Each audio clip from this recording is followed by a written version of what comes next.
Wednesday night at Rideau Carleton, there were 8 live races and some very nice prices.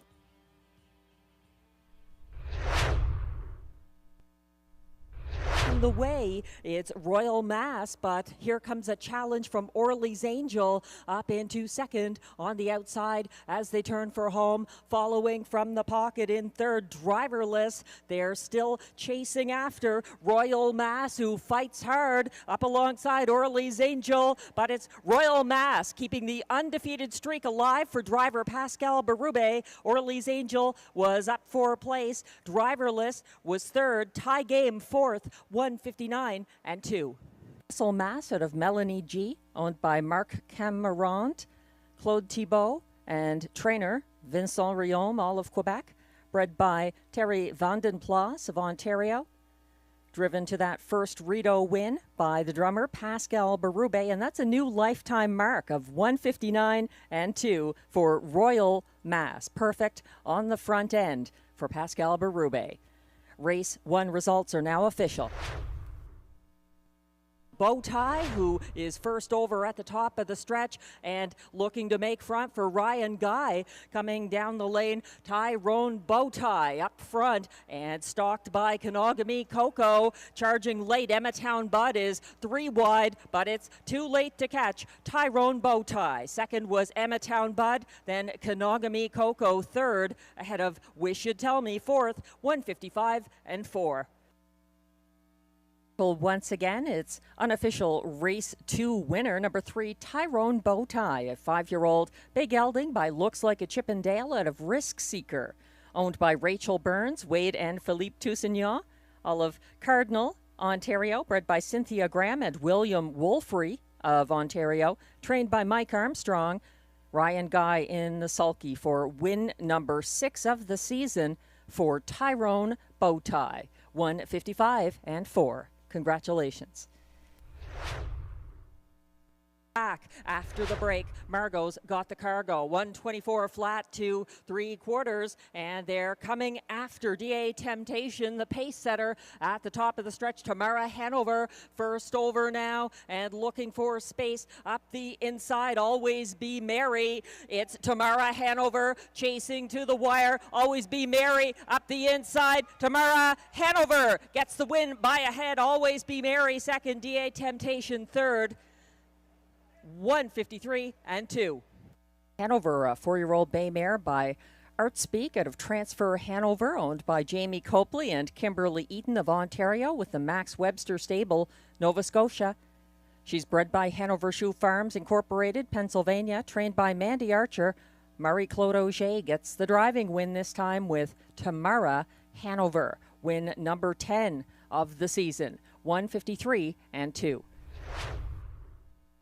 Get this victory in his resume. It's May Lose Control leading the way down the stretch. A late move up the inside from Love My Rockin' Bird down the center of the track. Time to Dancing. May Lose Control needs the wire, and he's got it by a half length over Love My Rockin' Bird. Time to Dancing up for show, 153 flat. Now coming back to the Rideau Carleton Winners Circle. Unofficial race 4 winner and 7-5 favorite, number 5, May Lose Control.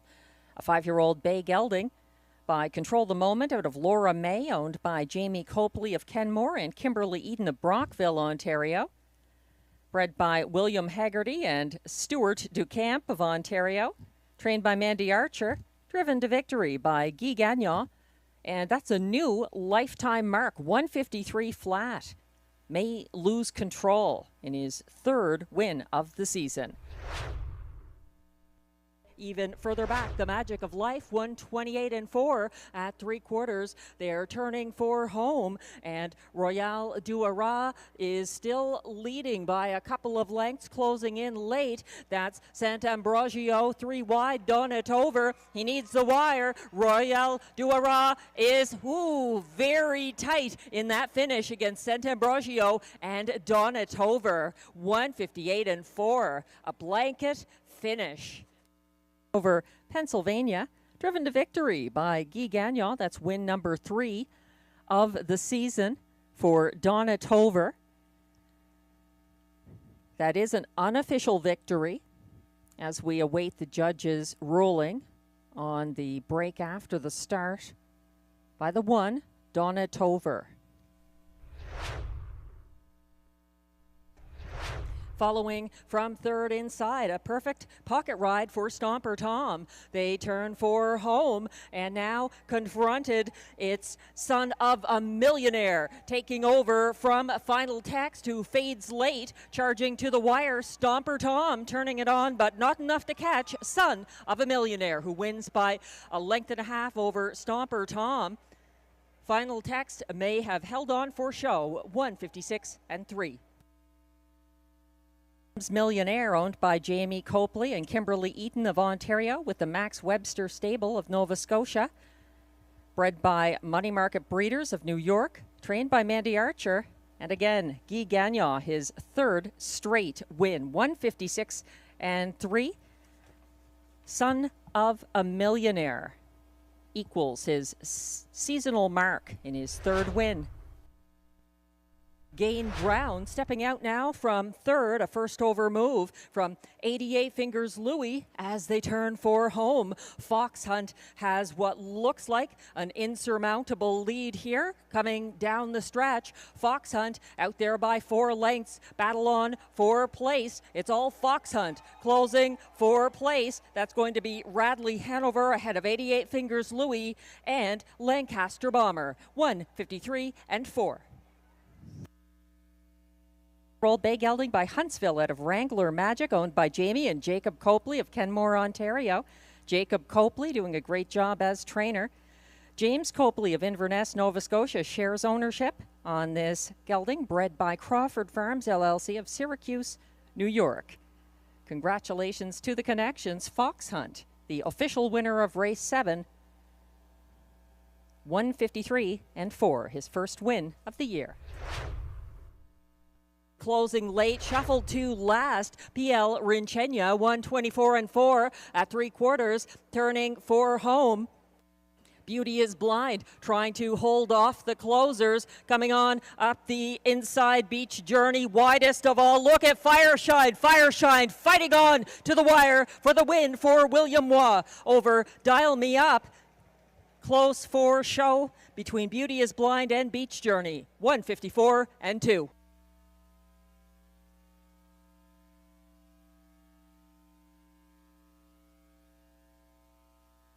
Now back in the Rideau Carleton Winner's Circle, unofficial Race 8 winner number 1, Fireshine, a 7-year-old brown mare by Always a Virgin out of Sunshine Sister, owned and trained by Gerard Vaillancourt of Kemptville, Ontario.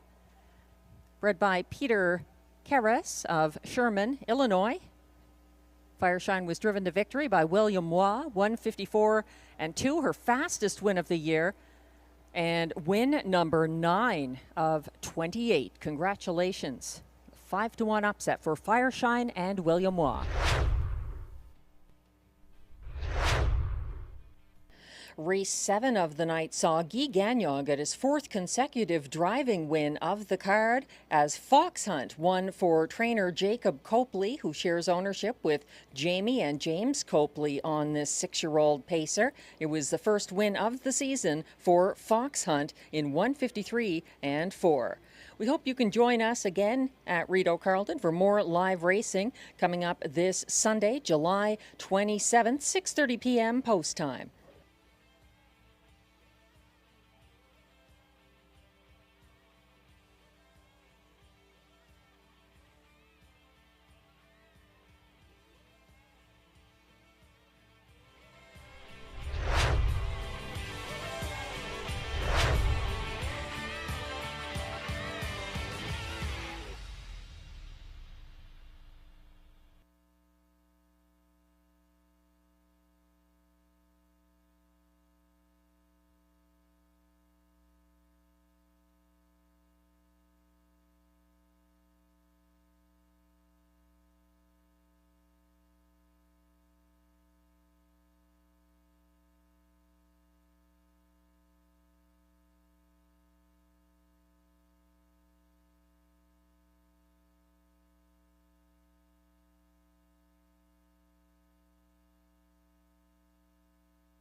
ladies and gentlemen. Welcome to Rideau Carleton Raceway on this Wednesday, July 30th. We've got 10 live races coming up, starting in about 20 minutes' time on race night number 34 of our 2025 meet. The track condition is fast, the weather partly cloudy, a temperature of 25 degrees Celsius, 77 Fahrenheit. Winds are out of the southeast, 19 kilometers an hour or 11 miles per hour. Humidity is at 53%.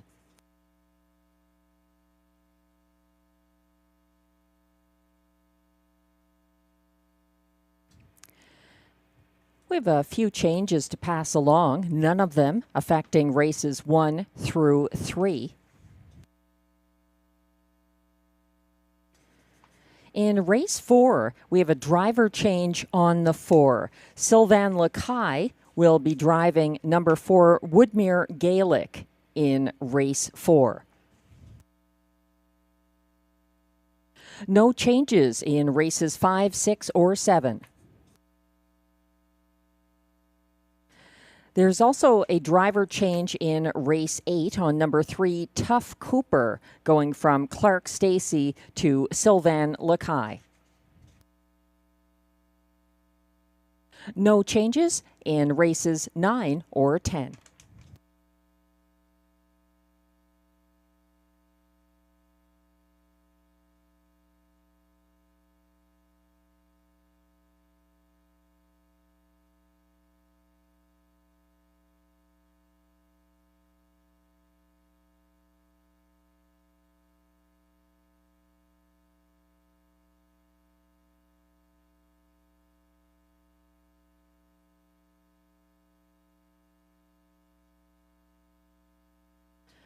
We're about 18 minutes away from race 1 with some trotters on the less experienced side in this field of 7. Glenn Pearson is looking to number 2 Royal Mass and Pascal Berube to win once again. This trotter has a great record this season, 5 wins in 6 starts, and the new lifetime mark taken at Rideau Carleton on July 23rd. That's Royal Mass, currently 9-2 on the tote board. Glenn is going to number 6 Diara for Catherine Girard and Marie-Claude Auger in the place spot. Then the 3 Orly's Angel for Jean Beauregard and driver William Waugh to show. And completing his Superfecta ticket with the 4 Angelic Sealster for trainer driver Carl Duguay. I see it a little differently. Orly's Angel closed very impressively despite having post 7 in her latest start here. That was July 23rd when she came home for place behind winner Royal Mass. I'm using Royal Mass second in my ticket and then going to the 6, Diara, coming back from Hippodrome 3R, where she had back-to-back place finishes for Pascal Berube in the stakes program on July 11th and 18th. Pascal Berube is incidentally driving the 2 Royal Mass instead of Diara in race 1. And then in my Superfecta, I have the currently 99-1, number 1, Tie Game in the 4th spot. He came home well for trainer-driver John McMillan on July 23rd, and I think has been overlooked at crazy odds for what he's been showing in his Rideau starts so far. He hasn't missed a check, and he's trotting 2 minutes and change every time, so I like his chances to boost the Superfecta price should he hit the ticket in race 1, which has exactor, triactor, Superfecta, and early daily double wagering.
My name is Taylor Hittner. I'm a Senior Development Officer at Make-A-Wish Canada, and specifically I work in our community events fundraising here in Ottawa.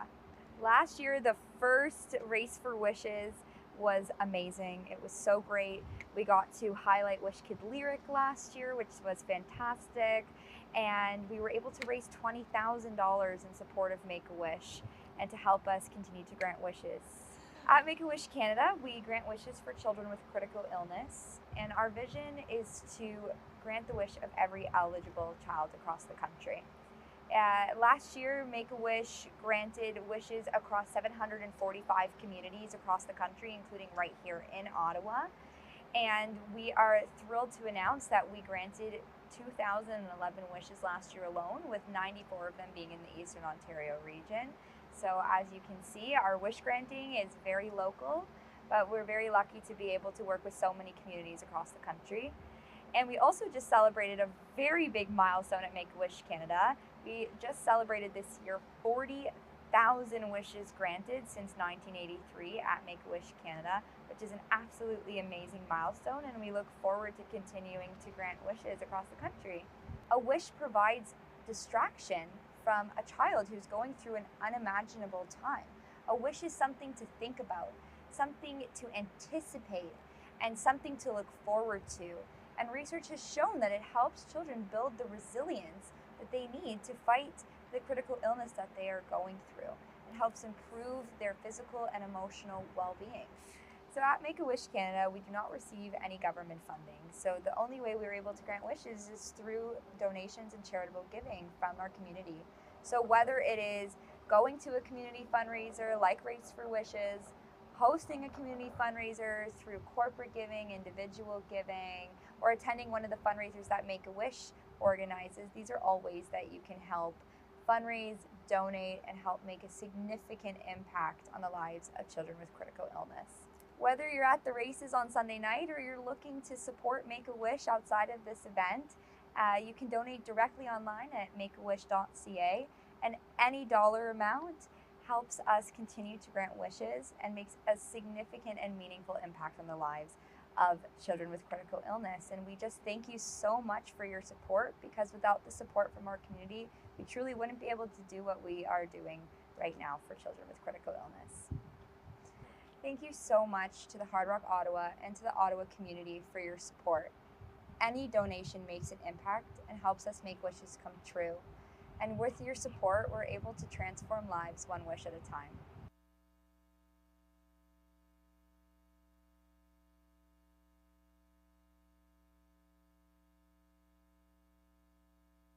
We're about 11 minutes away from post time for race one. Thanks again to Taylor from Make-A-Wish Canada for visiting us here at Rideau Carleton and Hard Rock, Ottawa, to promote this year's upcoming Race for Wishes. That's something for the whole family. It's coming up here very shortly, as she mentioned.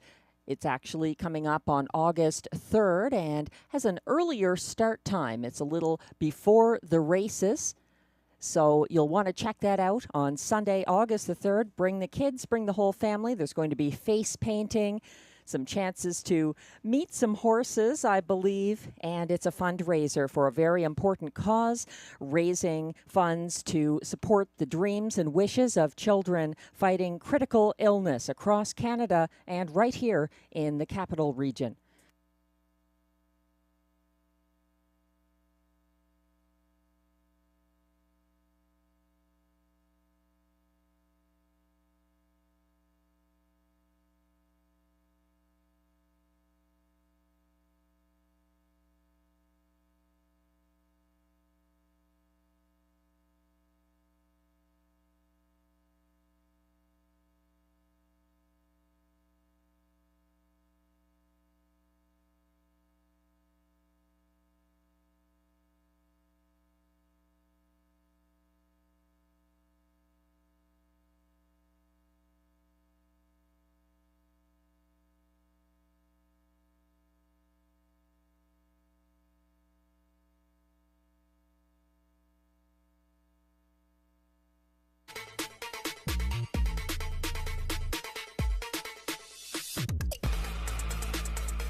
We're about 6 minutes away from post time for race 1. No changes in races 1 through 3 if you're just joining us on track or online or at the OTB. Continuing as 4 to 5 favorite from post 2, Glenn Pearson's Top Selection, a winning 3 to 5 favorite in his last start, number 2, Royal Mass, the 4-year-old muscle mass gelding. Royal Mass wired last Wednesday in a new 159-2 lifetime mark, holding off Orly's Angel by a diminishing margin for a 5th seasonal victory. That was the first win for Royal Mass at Rideau Carleton. And he is the choice of Pascal Berube here as well. Number 2, Royal Mass, 4 to 5 on the tote board. Some good value on the 3, Orly's Angel, who gets post relief.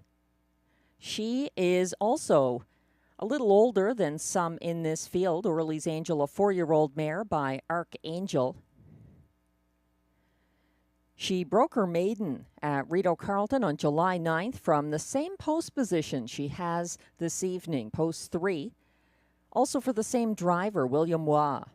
Orly's Angel got away 5th last Wednesday and was first over from 4th on the backstretch. She closed in the field's fastest last quarter of 29-2 at odds of 30 to 1, finishing a fast closing second behind that 3 to 5 favorite, Royal Mass. 5 to 1. Good value on the 3, Orly's Angel, my top selection.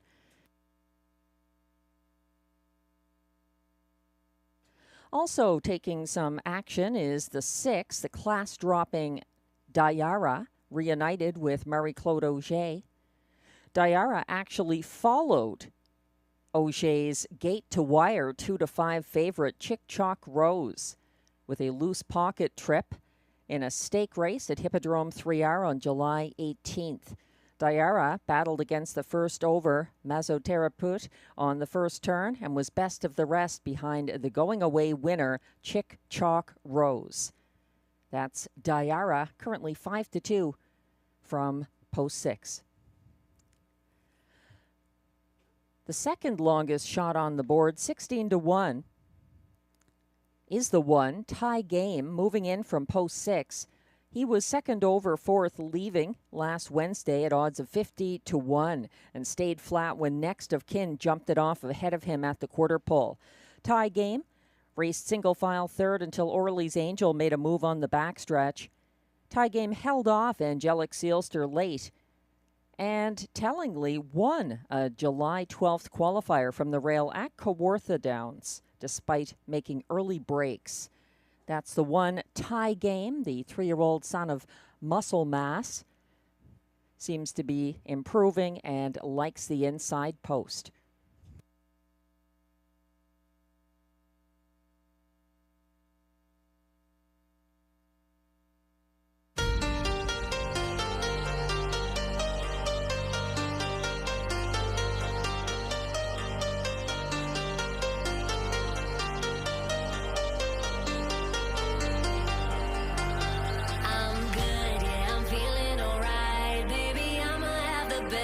Night of my life, and wherever it takes me, I'm down for the ride, baby. Don't you know I'm good? Yeah, I'm feeling alright. 'Cause I'm good, yeah, I'm feeling alright, baby. I'ma have the best freaking night of my life, and wherever it takes me, I'm down for the ride, baby. Don't you know I'm good? Yeah, I'm feeling alright. 'Cause I'm good, yeah, I'm feeling alright, baby.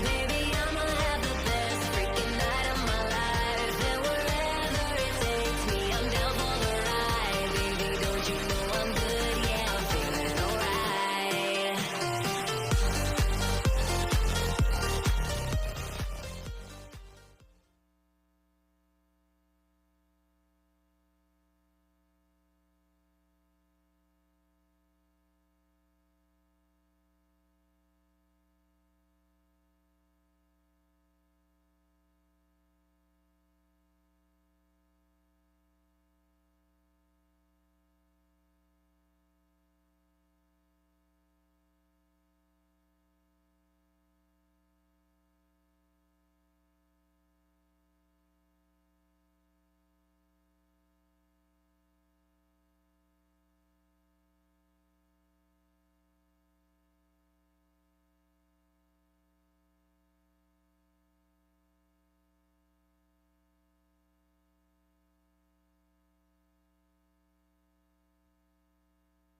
The race 1 trotters should be coming towards the track for the post parade shortly.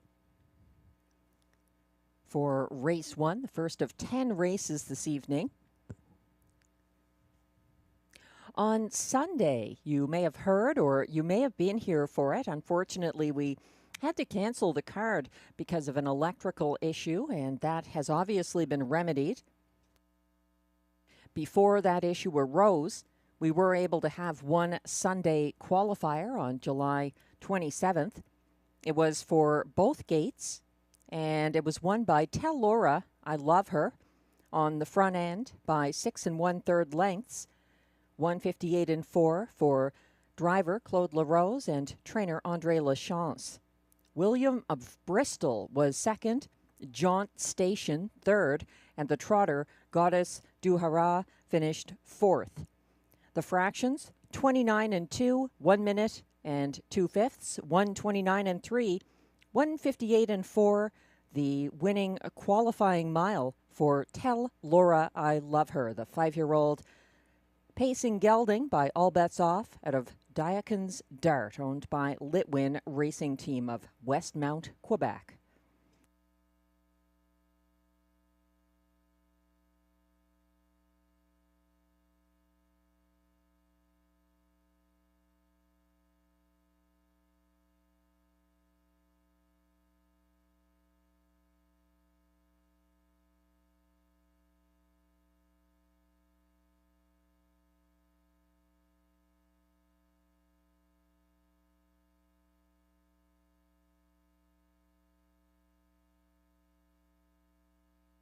The trotters are on their way from the paddock now for the race 1 post parade, holding steady as favorite at a price of 4 to 5 right now, number 2, Royal Mass.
Here comes the post parade for race 1. These trotters are non-winners of $6,000 or a race lifetime, with allowances for fillies and mares and a purse of $5,800.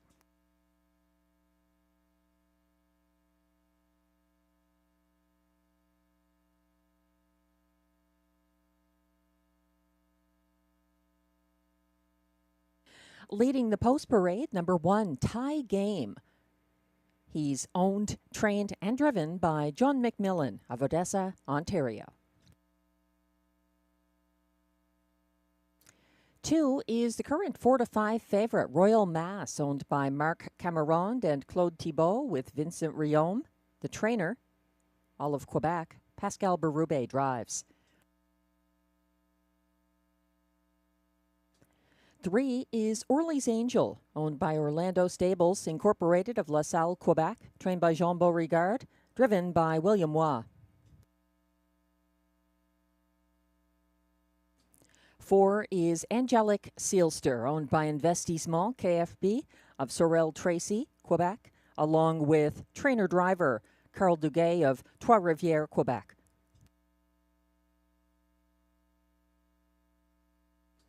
5 is Chestnut Road, owned by Paul Hawyen of Perth, Ontario, trained by Phil Reed. Robert Shepard drives. 6 is Diara, owned by Cozen Farms of La Prairie, Quebec, trained by Catherine Girard, driven by Marie-Claude Auger. And completing this field from post 7, I Hope You're Happy, co-owned by trainer-driver Jacques Baudouin of Manotick, Ontario, with Jean Roche-Marois of Saint-Joachim-de-Cheffourde, Quebec. That's your field of 7 for upcoming Race 1. Exactor, Triactor, Superfecta, and Early Daily Double wagering. And if you're playing that Early Daily Double, take note there were no changes in Race 1 or 2. We're getting a good look at the 2 Royal Mass, the 4-year-old gelded son of Muscle Mass, having a great season, 5 wins out of 6 starts so far, and the new lifetime mark taken on July 23rd in his first start at Rideau Carleton. He was a front-end winner for the returning Pascal Berube and lowered his lifetime best to 159 and 2 on the front end.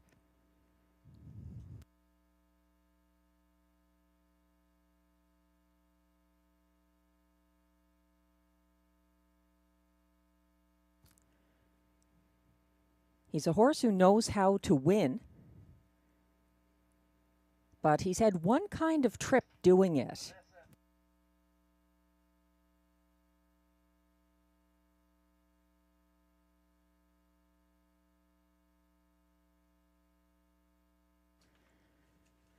In race 1, I think Orly's Angel is the one who could possibly hunt down Royal Mass, because this 4-year-old mare was doing just that from tough post 7, July 23rd for driver William Waugh. She just ran out of racetrack. She got within 3/4 of a length of catching Royal Mass. So it should be interesting to see how she fares from the same post position she had back on July 9th for her maiden victory. The AGCO judges have just told me about a scratch in race 3. Scratch the 6 My Midnight Lover in upcoming race 3. 6 My Midnight Lover in race 3. Scratched, vet, sick.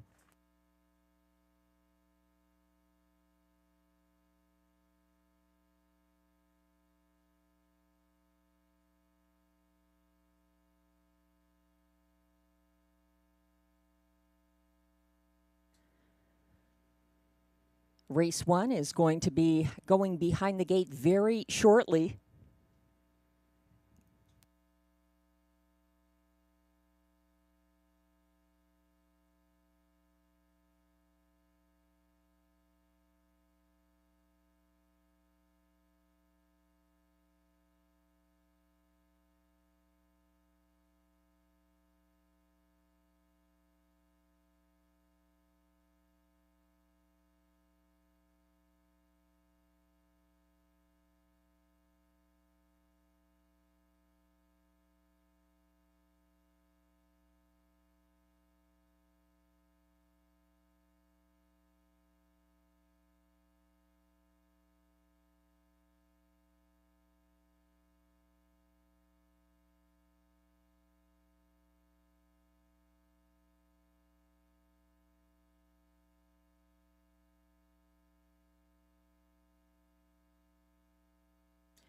Windows remain open for wagering on race 1.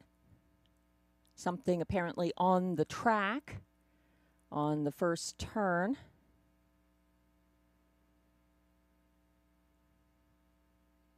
Or the second turn, actually. And starting gate is now coming back. Trotters will be lining up momentarily for race 1.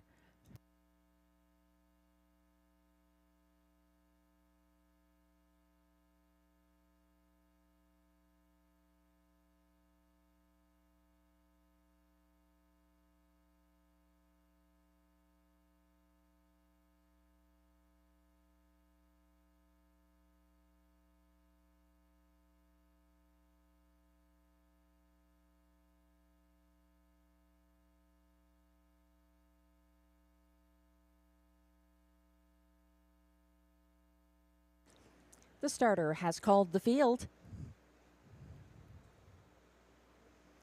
This is your last opportunity to play the early daily double tonight at Rideau Carleton. The trotters are lining up now.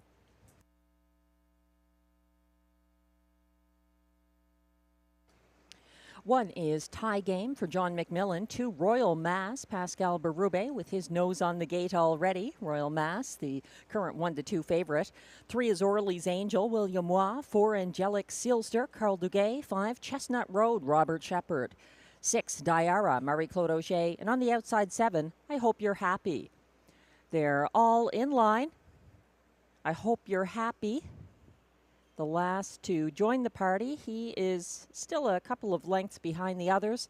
Starting gate is on the backstretch now. Angelic Sealster also dropping back, as has Diara.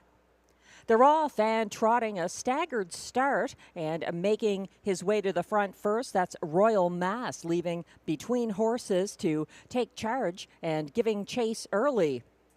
Chestnut Road is underway, first over. Following from third, that's Orly's Angel. And then it's a gap of 2 lengths back to Tie Game in single file fourth. 3 lengths back in fifth, Diara has found her place along the pylons, and at the back of the field, currently gapping, Angelic Sealster and I Hope You're Happy trails. 28 and 3 to the opening quarter, and opening up on the front end now by 4 lengths. That is Royal Mass, striding strong for Pascal Berube. Chestnut Road sitting second. 2 lengths behind him, following third, Orly's Angel. Back and forth, Tie Game. Fifth, Diara, and still a gap of about 3 lengths back to next closest, Angelic Sealster, who is second last, ahead of only I Hope You're Happy. They reach the half in 58 and 1, and still with a commanding lead of 4 open lengths. It's Royal Mass and Pascal Berube keeping ahead of Chestnut Road on the backstretch. First over now, Orly's Angel being asked by William Waugh, and she's out and moving. Second over from fourth, Tie Game is getting involved as they approach 3/4. Further back, gapping in fifth, that's Diara, and tightening up, Angelic Sealster coming on late. Far back, I Hope You're Happy. 128 and 1 to 3/4. Things have changed up front as Orly's Angel has taken on the pace-setting Royal Mass. Orly's Angel charging down the center of the track. Tie Game is out there wide. Chestnut Road flying late up the inside. Royal Mass needs the wire. Royal Mass gets there ahead of Chestnut Road, Orly's Magic, and Tie Game. 159 flat.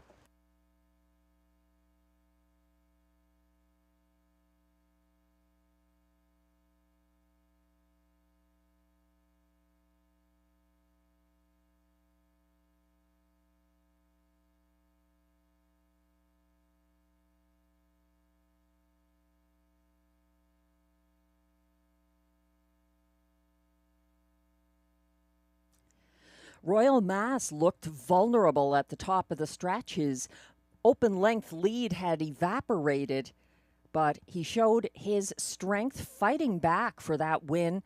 Orly's Angel charging on the outside, and a big move up the inside from Chestnut Road.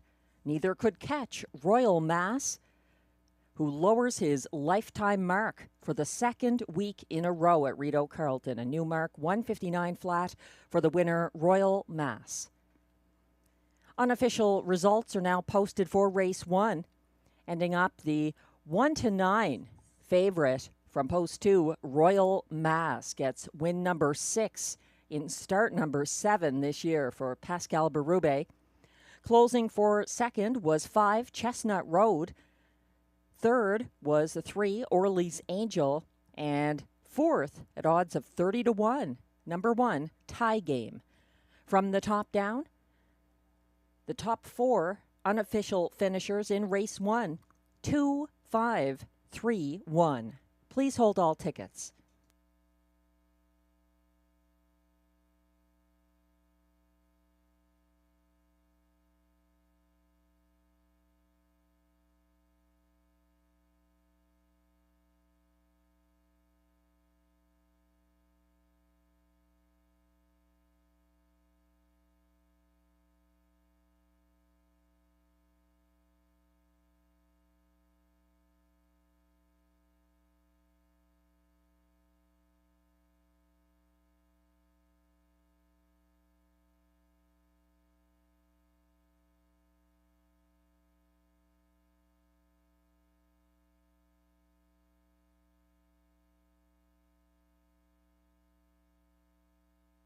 Now coming back to the Rideau Carleton Winners Enclosure once again. Unofficial Race 1 winner number 2, Royal Mass, a 4-year-old bay gelding by Muscle Mass out of Melanie G, owned by Marc Cameron and Claude Thibault of Quebec, along with trainer Vincent Riom of Quebec.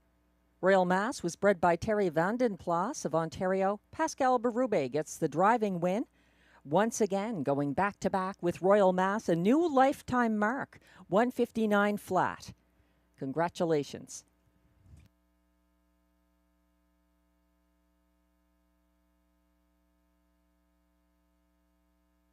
Race 1 is now official.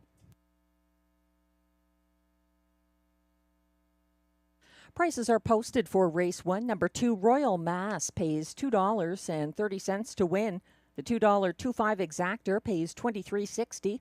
The $1 triactor 2-5-3 combination returns $41.65. And the $1 superfecta 2-5-3-1 ticket pays $123.85.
The Race 1 rundown is now posted. Number 1, tie game, closed for 4th. 1-9 favorite, number 2, Royal Mass, was a winner again for Pascal Berube. 3, Orly's Angel, closed for show. 4, Angelic Sealster, was 5th. 5, Chestnut Road, closed for place. 6, Diara, was 6th. And 7, I Hope You're Happy, was 7th. From the top down, your program should read 413-5267. The fractions were 28-3, 58-1, 128-1, 159 flat, the new mark for Royal Mass.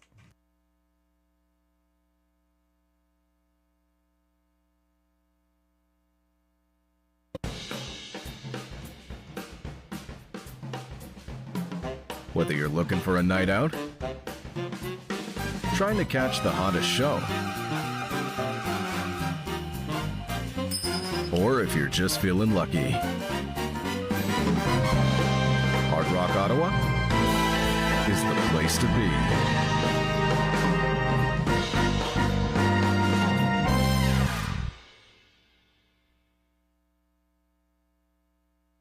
Lots of dining options in the newly opened Hard Rock Ottawa Hotel and Casino. It's on the grounds here at historic Rideau Carleton if you haven't checked it out yet. It's right next door, some beautiful new restaurants that opened earlier this month. Race 2 is coming up on the trot with no changes. There's exactor, triactor, superfecta, and pick 4 wagering. Note that there is a scratch in race 3. Number 6, My Midnight Lover, a late vet scratch, sick in race 3. Going with this pick 4, race 2, to me, seemed to have 2 top contenders. The 2, Southwind Mac, the current 8-5 favorite, getting plenty of post relief for Jeremy Marcotte and driver Guy Gagnon. And then the 5-2 right now. Flash me some green for Benoit Hébert and Pascal Berube. Back-to-back wins at a similar classification here, July 9th and 16th. In race 3, I had to leave out Margot's Got the Cargo. With the scratch of the 6, I almost feel tempted to put her back into the ticket. She's got post 7, but has made miscues in both of her latest starts on the 16th and 23rd. I'm going to the stablemate, number 1, Always Be Merry for Ryan Guy and Andrew Moore. She was sensational closing in her first seasonal start at Rideau Carleton for this season on July 23rd, coming up the inside path late and finishing second by a half length to Tamara Hanover after some huge qualifying efforts. I also think the 4 Horizon Sealster overcame a tough trip. In her latest, she was 4th, but she's had some racing luck where it could stand to improve. She's got 7 wins this season. I think she's the underdog in race 3. Race 4, going 4 deep. I like the 2, Smiling Billy the Kid. The 1, Bayfield Beach, has rail advantage. The 5 may lose control, and the 7, Fox Hunt, also look quite good. This is a very competitive race. If Fox Hunt was not up in class and did not have post 7, he'd be an easy horse to put on top for trainer Jacob Copley and driver Guy Gagnon. But he does have to overcome that outside post after an impressive win here, July 23rd, by 3 open lengths, a front-end trip in 1:53 and 4. In race 5, going 3 deep there to wrap up this ticket. Race 5 is the preferred handicap trot.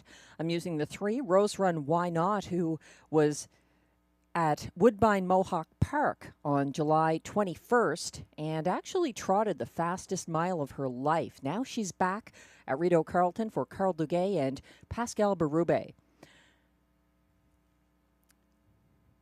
Also in race 5, this is quite a competitive group, actually. I think the 6, Emmatown Bud, needs to be considered. Number 7, Tyrone Bow Tie, was a winner from post 3. I don't know that he gets the job done from post 7, but $12.80 for the pick 4 as displayed on screen.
As the horses leave the paddock and come towards the track for the race 2 post parade, just a reminder that this Saturday, August 2nd, the Meadowlands hosts the 100th annual Hambletonian for 3-year-old trotters and Hambletonian Oaks for the 3-year-old trotting fillies. It's a race that's moved around from different tracks over its 100-year history, and it's a strong addition this year. Be sure to check it out in the Rideau Carleton Simulcast Lounge, and stick around for Tammy Forgey's free-to-play handicapping contest every Saturday night. It's a jackpot of $200 right now, having been hit a couple of weeks ago, twice in a row. But it builds every time it's not hit, so $200 in play. You must be on track to play and on track to collect if you win on Saturday night, August 2nd, Hambletonian Day evening.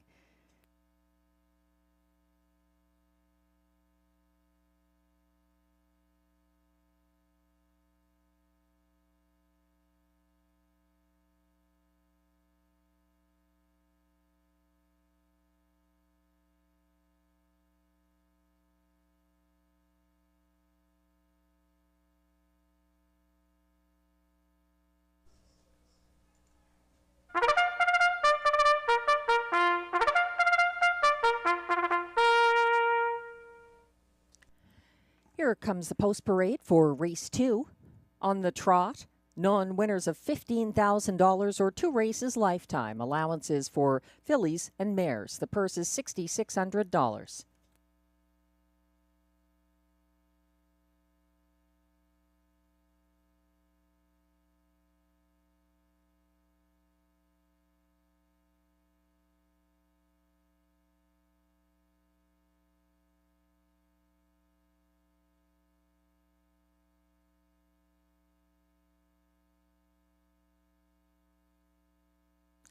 One is Gold Dealer, owned by Wade and Philippe Toussaint of Cardinal, Ontario, trained by Mike Armstrong. Robert Shepard drives.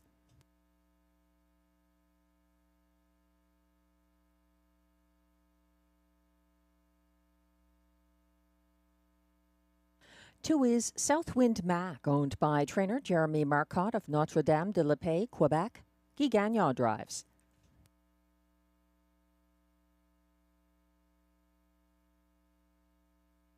Three is Driverless, owned by Wayne Marshall of Elginburg, Ontario, trained and driven by Darcy Clancy. Four is Stormont Friendly, owned by Eric Baker of Long Sault, Ontario, trained and driven by Ryan Guy. And completing this compact field, from post 5, it's the current 4-5 favorite, Flash Me Some Green, owned by trainer Benoit Hébert with Leah Rose Laverne, both of Papineauville, Quebec, and driver Pascal Berube hopes to go back-to-back. No changes in race 2, which has exactor, triactor, superfecta, and early pick 4 wagering. If you're playing the pick 4, take note of the scratch in race 3. Number 6, My Midnight Lover, is a vet scratch sick. And then there's a driver change in race 4. On number 4, Woodmere Gaelic going from Clark Stacey to Sylvain Lacaille. That's in race 4, number 4. Part of this pick 4 sequence that begins in race 2. We're getting a good look at Flash Me Some Green. He looks great out there, cruising around. He was a winning front-end favorite at odds of 1-5 in his most recent start. Wiring for the returning Pascal Berube, July 16th, in a 158 flat lifetime mark. Flash Me Some Green had a going-away win. The front-end trip allowed him to avoid breakers in the backfield. 4-5 right now on number 5, Flash Me Some Green.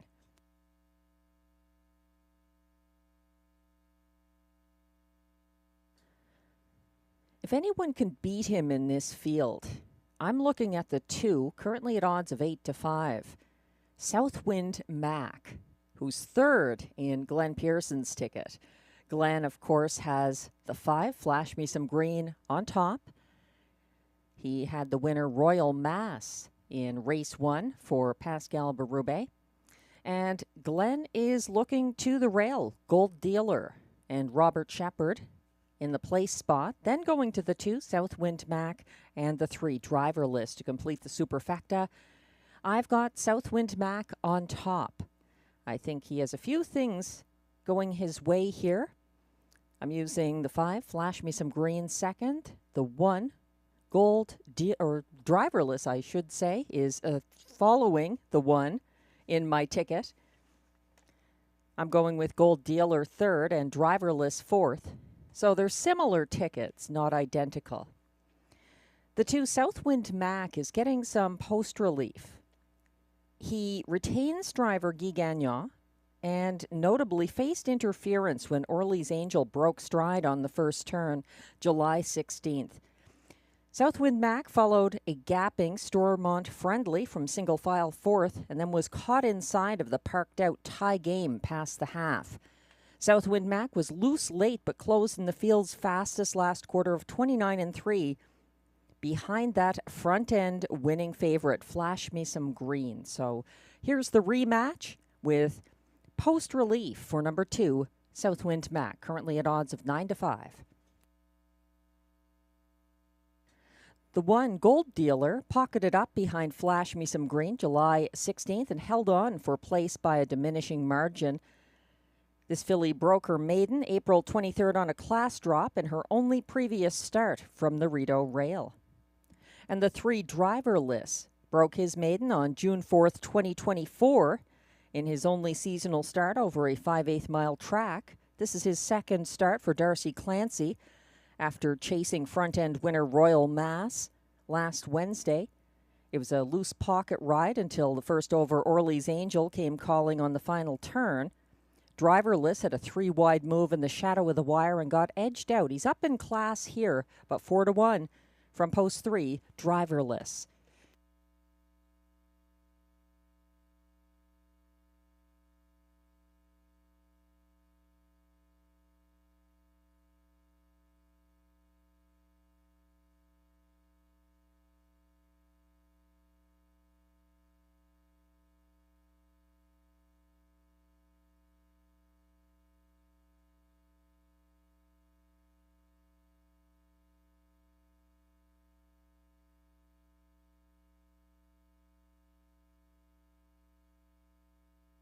There were lots of events coming up next month, August 2025, here at Rideau Carleton. We've got the Race for Wishes on Sunday, August 3rd.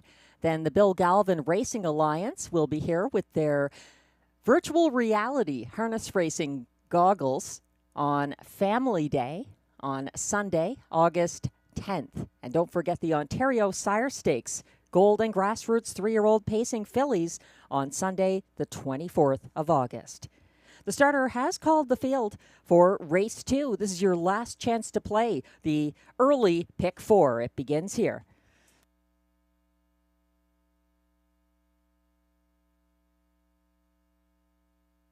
This field of 5 trotters going behind the gate. 1 is Gold Dealer, Robert Shepard. 2, Southwind Mac, Guy Gagnon. 3, Driverless, Darcy Clancy. 4, Stormont Friendly, Ryan Guy. And on the outside, from post 5, Flash Me Some Green for Pascal Berube.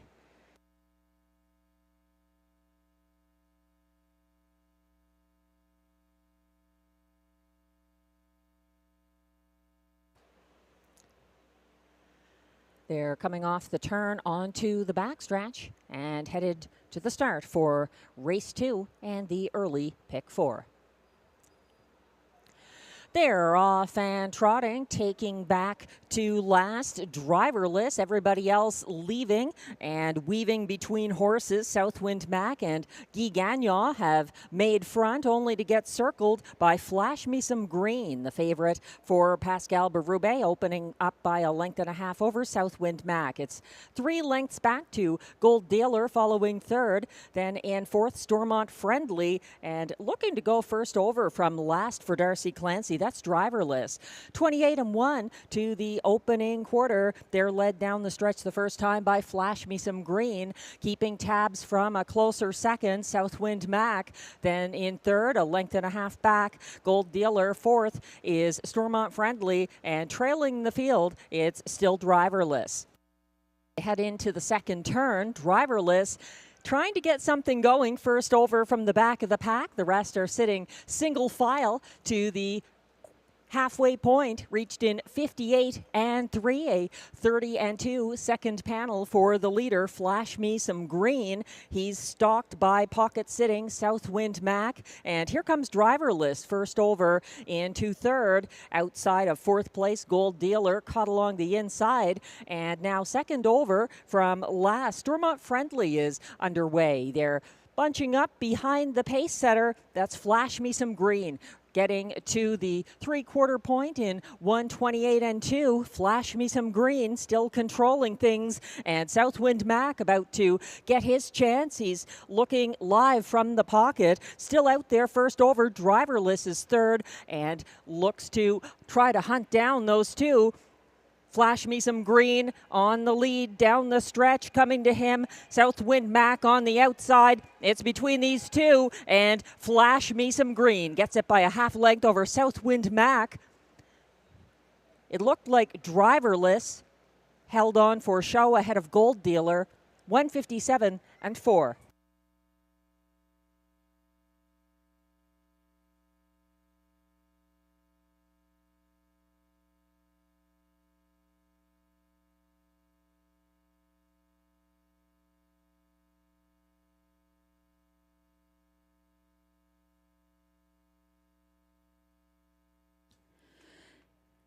It was a good stretch duel that went to Flash Me Some Green.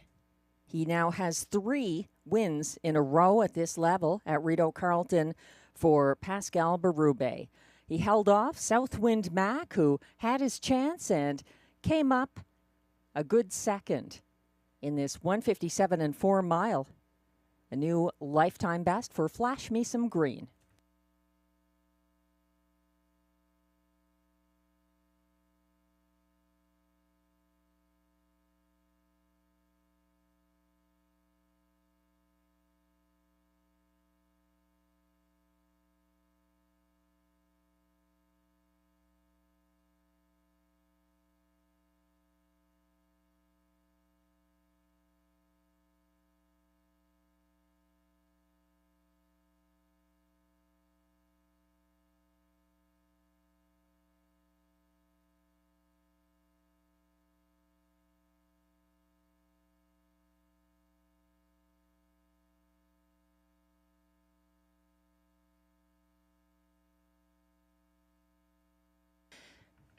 I've just heard from the AGCO judges. If it looked close for show, that's because it was. It was a dead heat for show here in race 2 between the 1 Gold Dealer and the 3 Driverless.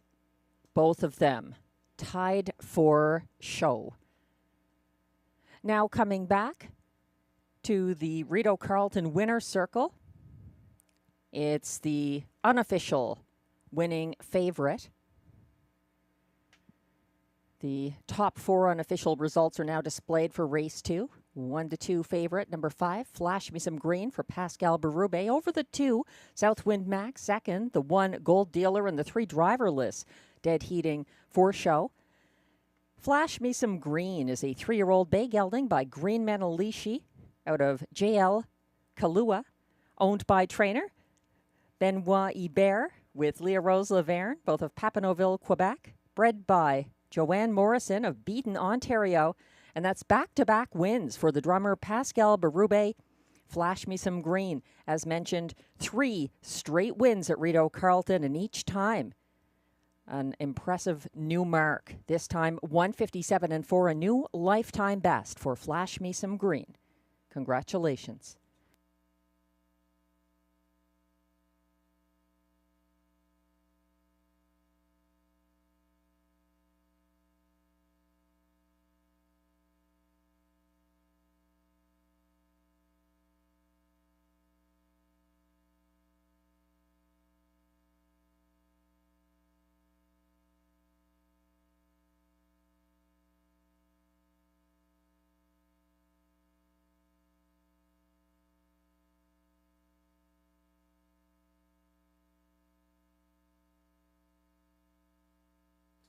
Be sure to check your tickets carefully. There's going to be 2 different triactor and 2 different superfecta payouts in race 2 because of the dead heat for show between the 1 and the 3.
Race 2 is now official.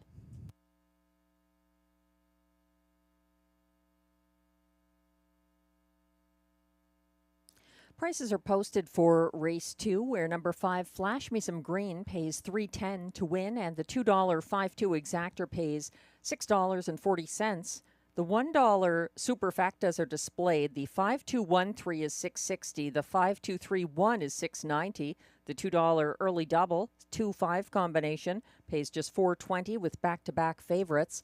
And we also have 2 payouts on the $1 triactor.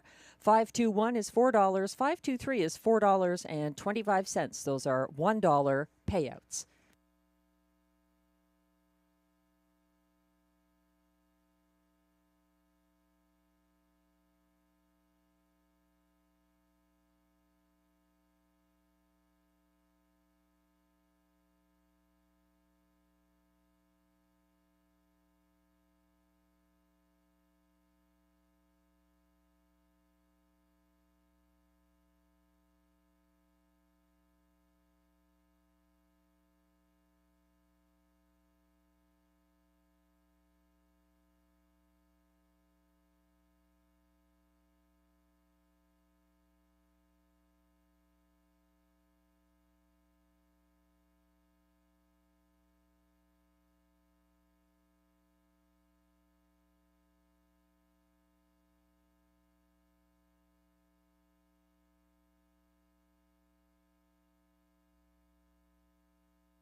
The race 2 rundown is now displayed. Number 1, Gold Dealer, was 3rd in a dead heat. 2, Southwind Max, 2nd. 3, Driverless, the other horse who was 3rd in the dead heat. 4, Stormont Friendly was 5th, and 5, Flash Me Some Green, a 1-2 winning favorite, again for Pascal Berube. From the top down, your program should read 3DH, 2, 3DH, 5, 1. The fractions were 28 and 1, 58 and 3, 128 and 2, 157 and 4, the new lifetime mark for Flash Me Some Green.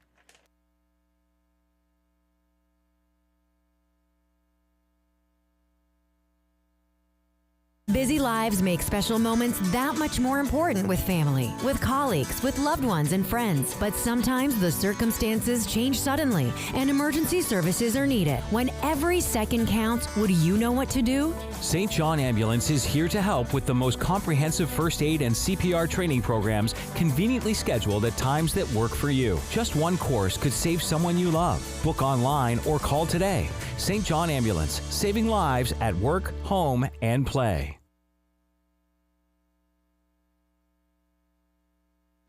Race 3 is coming up next, and we're switching over to the pace. There's exactor, triactor, superfecta, and pick 3 wagering. And note that this field is now scratched down to 6 female pacers, because number 6, My Midnight Lover, is a vet scratch sick. Currently, the 1-2 favorite from post 7, Margot's Got the Cargo for Andrew Moore and Robert Shepard. 3 wins from 5 starts this season, but miscues in both of her latest tries. So it will be interesting to see if she lives up to favorite status again tonight. She's been a beaten favorite from outside posts on the 16th and 23rd. The field is coming towards the track now for the Race 3 post parade.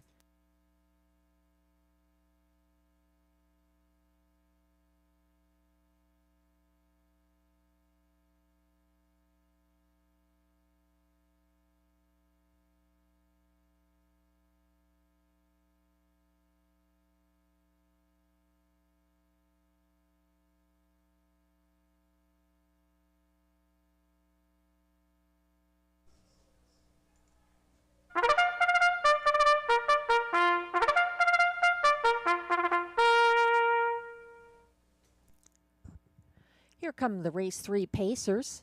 Fillies and mares, non-winners of $50,000 lifetime, also eligible. Non-winners of $6,500 in their last 5 starts, also eligible.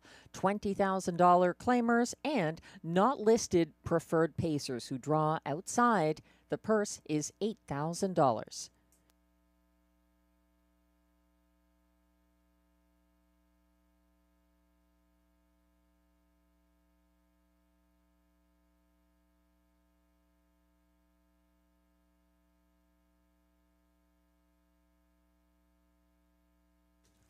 Leading the post parade, number 1 is Always Be Merry. Owned and trained by Andrew Moore of Osgood, Ontario. Co-owned by Tommy Godfrey of Charlottetown, PEI. Ryan Guy is in the sulky. 2 is D.A. Temptation, owned by Piel Yvon Mondu, Incorporated of Morin Heights, Quebec. Trained and driven by Guy Gagnon. 3 is Sobel Amber, owned, trained, and driven by Michel Legasse of Terrebonne, Quebec. 4 is Horizon Sealster, owned by Julia Ferguson, Lloyd Stone, Coral Bailey, and Sean Vino, all of Ontario, trained by Ted McDonald, William Waugh drives. 5 is Tamara Hanover, looking for her 3rd straight win. She's owned by Jamie Copley and Kimberly Eaton of Ontario with the Max Webster stable of Nova Scotia, trained by Mandy Archer. Marie-Claude Auger drives. 6, My Midnight Lover is a vet scratch sick. And from post 7, it's a 4-5 favorite, Margot's Got the Cargo. Owned and trained by Andrew Moore of Osgood, Ontario. Robert Shepard drives. That's your field, scratched down to 6 for upcoming Race 3, which has exactor, triactor, superfecta, and pick 3 wagering.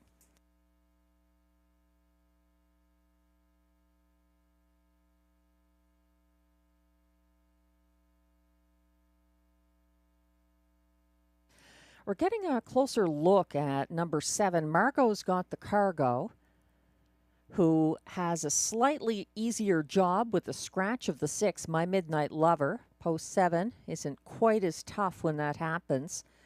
Nonetheless, Margot's Got the Cargo was a beaten 1-9 favorite who came first over from third in front of the grandstand last Wednesday. She was pressing the pace along the backstretch outside of DA Temptation when she spontaneously jumped it off before 3/4.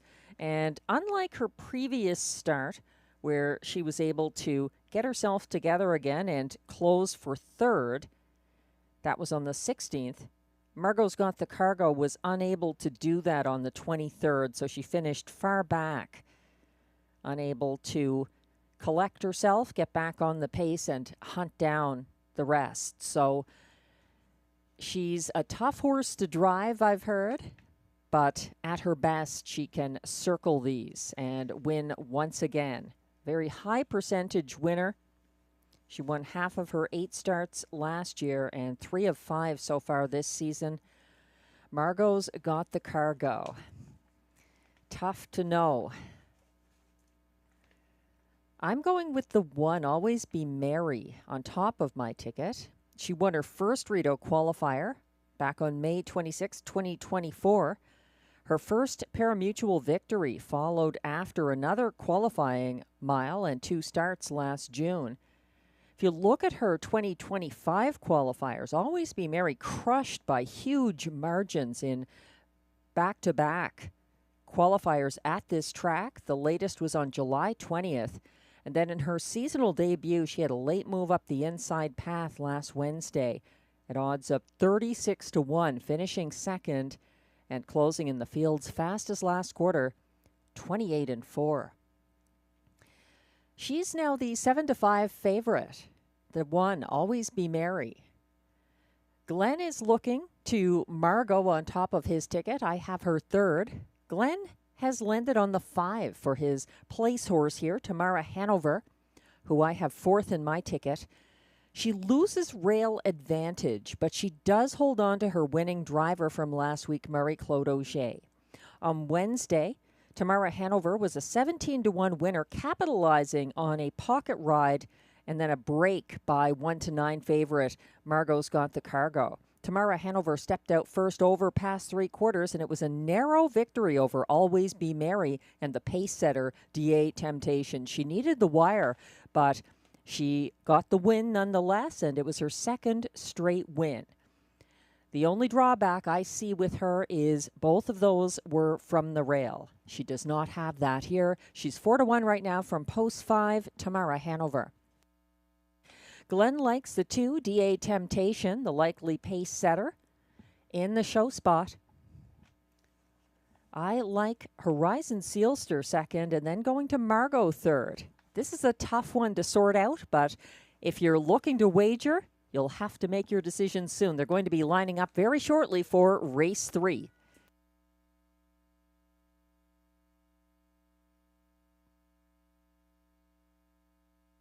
The starter has called the race 3 pacers.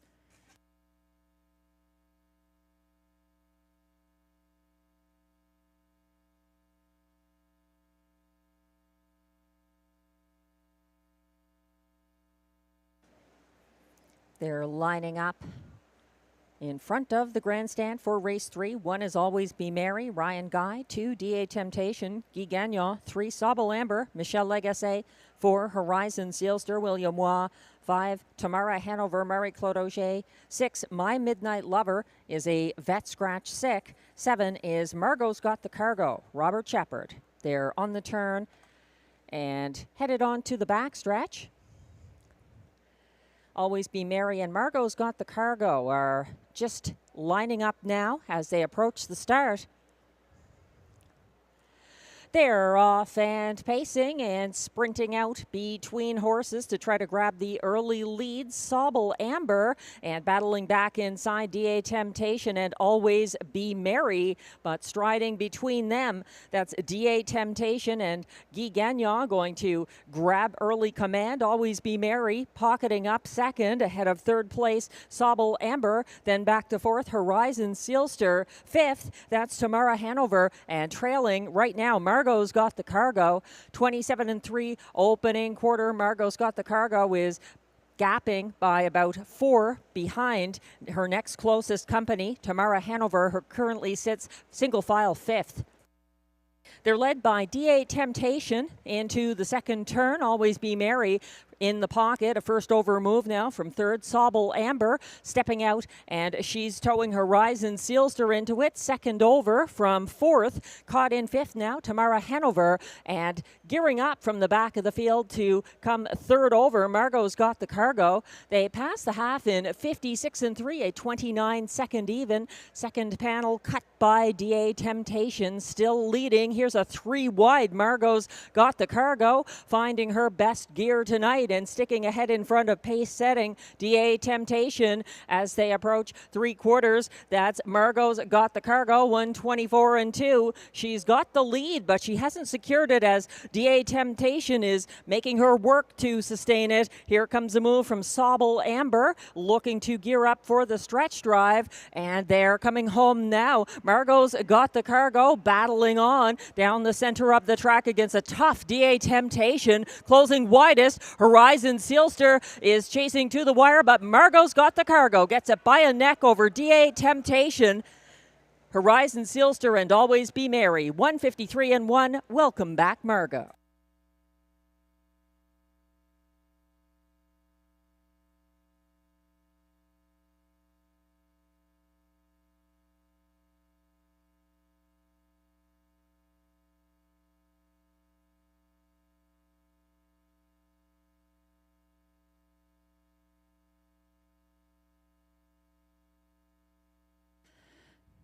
Margot's Got the Cargo rewards her fans who stayed loyal after those 2 rough weeks. She's back in the winner's circle once again, 153-1. Margot's Got the Cargo. What can you say? A tough mare and a nice win.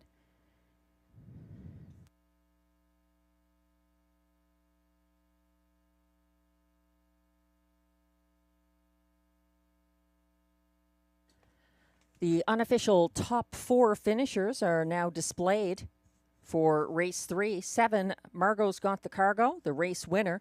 Over 2, DA Temptation, second. 4, Horizon Sealster, closed for show at odds of 15-1. And the 1, Always Be Merry, was fourth. 7-2, 4-1, the unofficial top 4 finishers in race 3. Please hold all tickets.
Now back in the Rideau Carleton Winner's Circle, unofficial race 3 winner number 7, Margot's Got the Cargo, a 4-year-old bay mare by Big Jim out of Maple Leah, owned and trained by Andrew Moore of Osgood, Ontario. Also, the breeder of Margot's Got the Cargo, driven to victory once again by Robert Shepard. 153-1 redemption in race 3. Margot's Got the Cargo.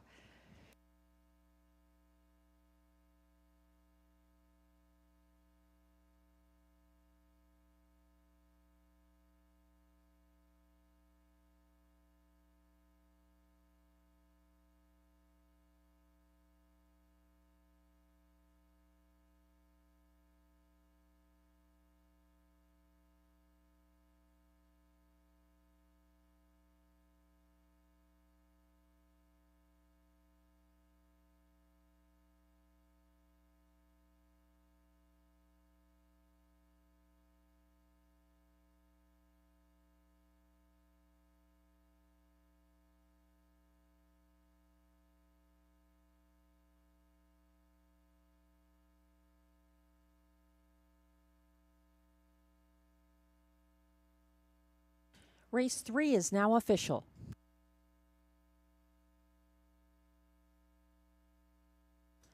Prices are posted for race 3, where number 7, Margot's Got the Cargo, returns $3.10 to win. The $2 7-2 exactor pays $20.70. It's $36.20 for the $1 triactor, 7-2-4 combination, and $98.35 for the $1 superfecta, 7-2-4-1.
The race 3 rundown is now posted. 1, Always Be Merry, finished 4th.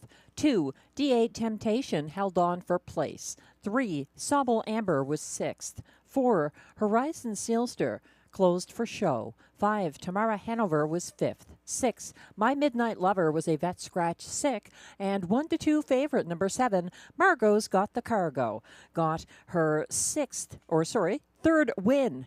4th win of the season in start number 6. That's win number 4, start number 6. Margot's Got the Cargo. From the top down, your program should read 4, 2, 6, 3, 5, scratch 1. The fractions were 27 and 3, 56 and 3, 124 and 2, 153 and 1. The win for Margot's Got the Cargo.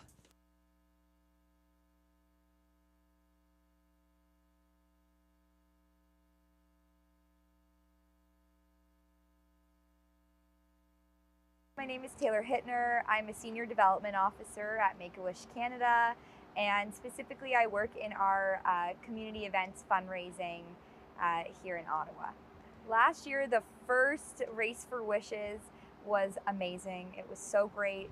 We got to highlight Wish Kid Lyric last year, which was fantastic, and we were able to raise $20,000 in support of Make-A-Wish and to help us continue to grant wishes. At Make-A-Wish Canada, we grant wishes for children with critical illness, and our vision is to grant the wish of every eligible child across the country. Last year, Make-A-Wish granted wishes across 745 communities across the country, including right here in Ottawa. And we are thrilled to announce that we granted 2,011 wishes last year alone, with 94 of them being in the Eastern Ontario region. So as you can see, our wish granting is very local, but we're very lucky to be able to work with so many communities across the country. And we also just celebrated a very big milestone at Make-A-Wish Canada. We just celebrated this year 40 1,000 wishes granted since 1983 at Make-A-Wish Canada, which is an absolutely amazing milestone, and we look forward to continuing to grant wishes across the country. A wish provides distraction from a child who's going through an unimaginable time. A wish is something to think about, something to anticipate, and something to look forward to. And research has shown that it helps children build the resilience that they need to fight the critical illness that they are going through. It helps improve their physical and emotional well-being.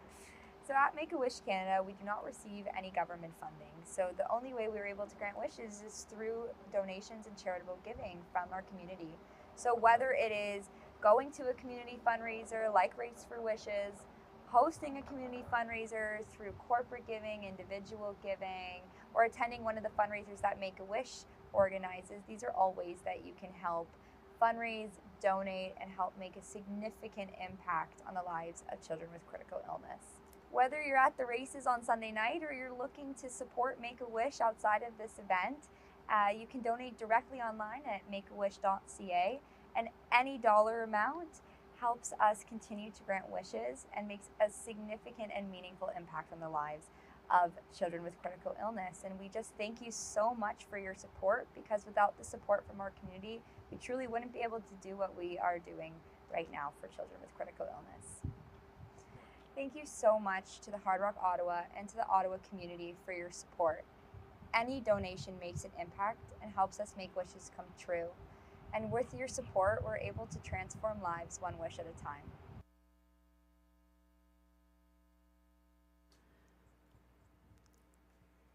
Thanks again to Taylor from Make-A-Wish Canada for visiting Rideau Carleton and Hard Rock Ottawa. She and we are all part of the Race for Wishes Day in support of Make-A-Wish Canada, coming up starting at 4 p.m. with events for the whole family here at the track on Sunday, August 3rd. Hope you can join us.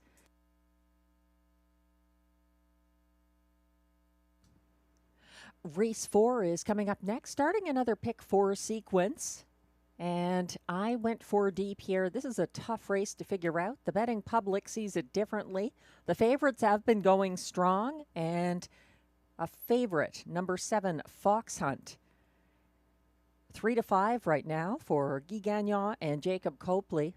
That horse could be your single here if you'd like to go with that string of winning favorites so far this evening. I widened my scope. I've got the 1, Bayfield Beach, the 2, Smiling Billy the Kid, and the 5, May Lose Control in here. And note there's a driver change here on the 4, Woodmere Gaelic, picking up the services of Sylvan Lacaille. Clark Stacey not driving the 4, Woodmere Gaelic. It is Sylvan Lacaille.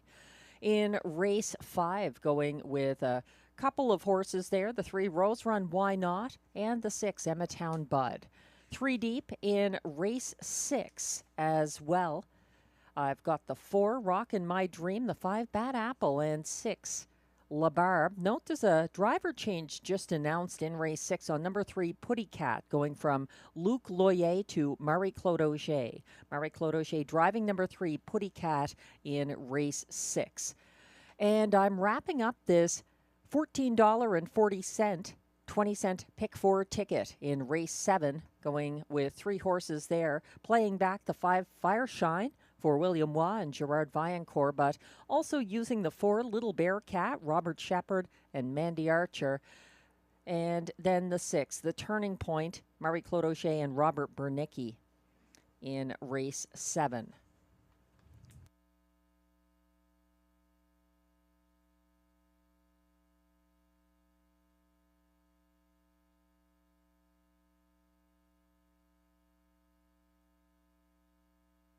The horses are coming on track for the Race 4 Post Parade.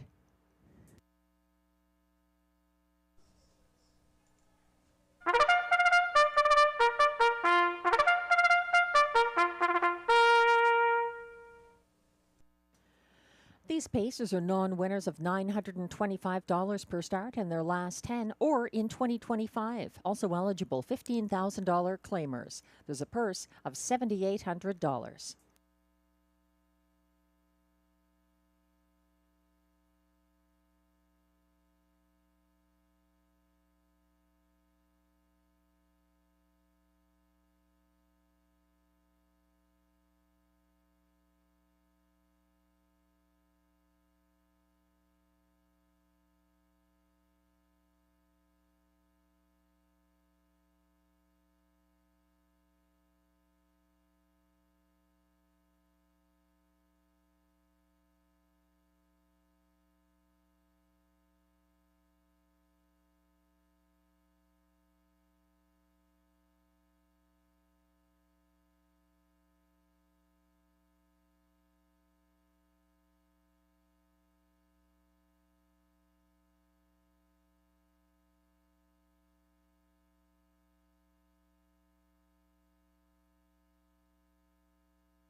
Number 1 is Bayfield Beach, owned by Gordon McDonald, Christopher Boland, and Howmack Farms with Limco Incorporated, trained by Vic Putty. Ryan Guy drives.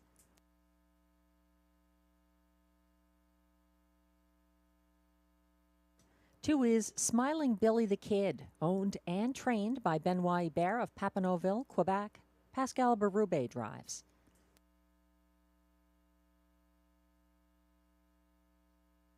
Three is Sea Laird, owned and trained by Sylvain Cote of Joliette, with Michel Legasse of Terrebonne, Quebec, sharing ownership. William Waugh is in the sulky.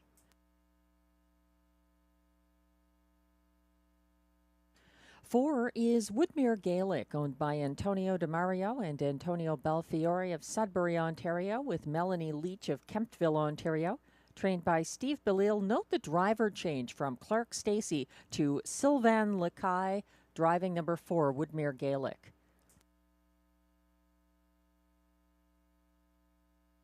Five is May Lose Control, owned by Jamie Copley of Kenmore, with Kimberly Eaton of Brockville, Ontario, trained by Mandy Archer. Robert Shepard drives.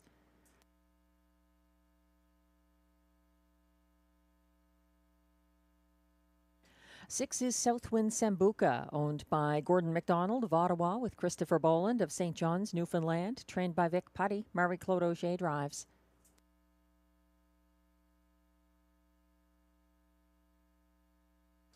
And completing this field from post 7, 6-5, current favorite Fox Hunt, owned by trainer Jacob Copley, with Jamie Copley, both of Kenmore, Ontario, and James Copley of Inverness, Nova Scotia.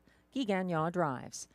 That's your field of 7 pacers for upcoming race 4 with exactor, triactor, superfecta, and middle pick 4 wagering.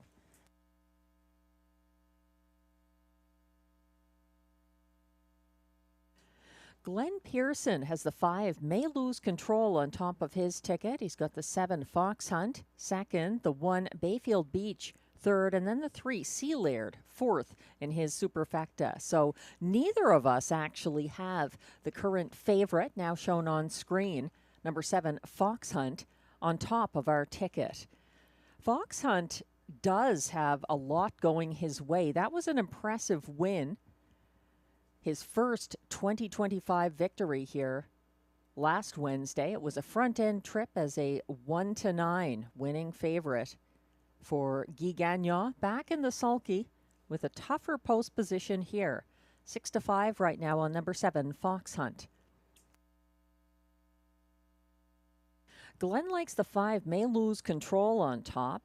This one back down to third along the pylons last Wednesday, then brushed to the lead past the half and held off a resurgent Love My Rockin' Bird by a diminishing margin. May Lose Control loses his winning driver, Guy Gagnon, to his stablemate Fox Hunt. Glenn Pearson's and my picks are now displayed. Glenn is having a good night. I'm more of a price player, so I try to beat favorites. Glenn's got the 2-1 second choice, number 5 May Lose Control, on top of his ticket, with 6-5 favorite Fox Hunt in the place spot. Then, as mentioned, the 1 Bayfield Beach, my second choice, third in Glenn's ticket. The 1 Bayfield Beach looks like Ryan Guy's choice over Sea Laird. This horse was a 150-4 winner August 3rd of last year on a class drop at Mohawk. Bayfield Beach went first over from 4th near the quarter and subsequently wired for driver Louis-Philippe Waugh at Mohawk. Bayfield Beach had his latest win on June 29th, a pocket ride here behind Logan Behold at a lower classification for tonight's driver. He set the pace from the opening quarter, July 20th, and lost ground after being cleared on the backstretch. Some class relief here for number 1, Bayfield Beach, currently 5-1. And Glenn has the 3 Sea Laird to complete his superfecta. He's not using my top choice, the 2 Smiling Billy the Kid, who retains Pascal Berube. This horse is 2 for 5 here this season for Berube and has some post relief. He closed widest and fastest of all in his most recent start. That's the 2 Smiling Billy the Kid at 6-1 from post 2. Starter has called the field for race 4, kicking off our middle pick 4. The Pacers are lining up now. One is Bayfield Beach for Ryan Guy, trying to catch the rest of them, who all have their noses on the gate. 2 is Smiling Billy the Kid for Pascal Berube. 3, Sea Laird. William Waugh. 4, Woodmere Gaelic. Sylvain Lacaille. 5, May Lose Control. Robert Shepard. 6, Southwind Sambuca. Marie-Claude Auger. And 7, Fox Hunt on the outside for Guy Gagnon. They're all lined up except for Bayfield Beach as they approach the start on the backstretch. Bayfield Beach timing the gate. They're off and pacing and surging out. Smiling Billy the Kid is taking early command. He's now under siege by May Lose Control and Fox Hunt. It's a 3-high early battle, and Fox Hunt being sent straight to the front for Guy Gagnon. Sitting second now, May Lose Control. In third, that Smiling Billy the Kid. Following from fourth is Bayfield Beach. Behind him in fifth along the pylons, Woodmere Gaelic. And caught wide early, Southwind Sambuca at the back of the field. Outside of second last, Sea Laird. 27-2 to the opening quarter. Fox Hunt is leading a merry chase down the stretch the first time, ahead of May Lose Control in the pocket. Third is Smiling Billy the Kid. Fourth, Bayfield Beach. Now fifth from first over, Southwind Sambuca, trying to get a rally going on the second turn. Caught in second last, that's Woodmere Gaelic. Second over from very last, Sea Laird. 56-4 to the half, and still leading. Fox Hunt is out there keeping ahead of next closest, May Lose Control.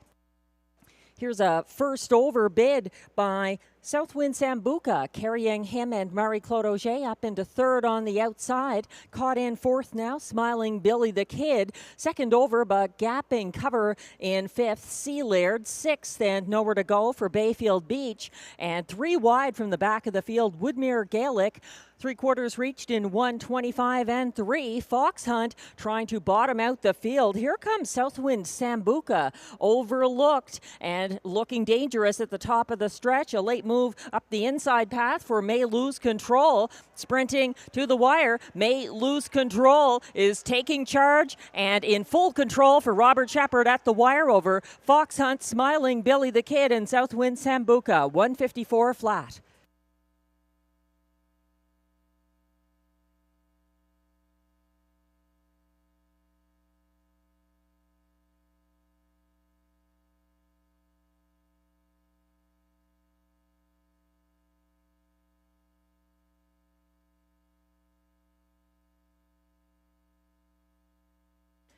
May Lose Control took charge and wasn't giving it away.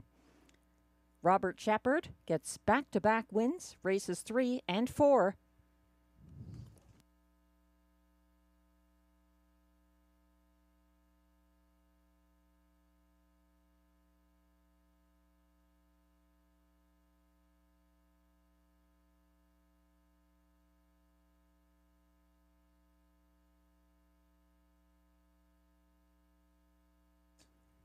The unofficial top 4 finishers are now displayed for race 4 at odds of 9-5. Number 5, May Lose Control, the winner for Robert Shepard, over beaten 7-5 favorite and pace setter 7, Fox Hunt.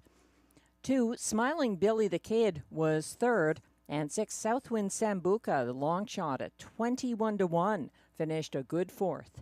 5, 7, 2, 6. The unofficial top 4 order of finish for race 4. Please hold all tickets.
Now returning to the Rideau Carleton Winner's Circle.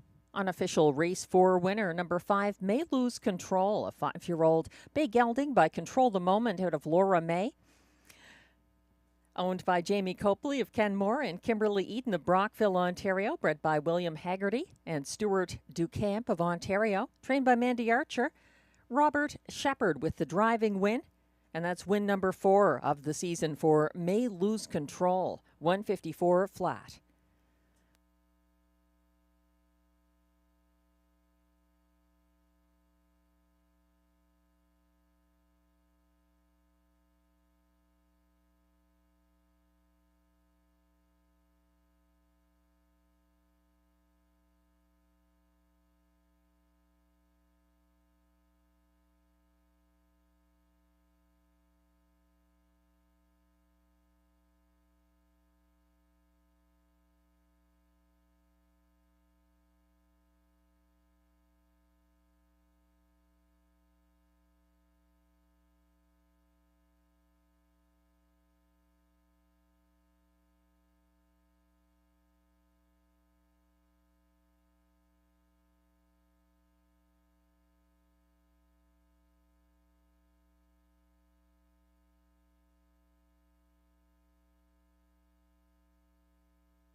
Race 4 is now official.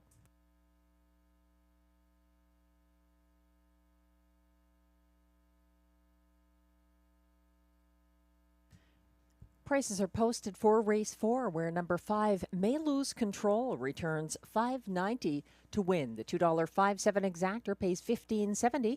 It's $29.15 for the $1 try, 5-7-2 combination, and the $1 superfecta, 5-7-2-6, returns a nice $204.40.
The race 4 rundown is now posted. 1, Bayfield Beach was 5th. 2, Smiling Billy the Kid, 3rd. 3, Sea Laird, 6th. 4, Woodmere Gaelic, 7th. 5, May Lose Control, the winner for Robert Shepherd.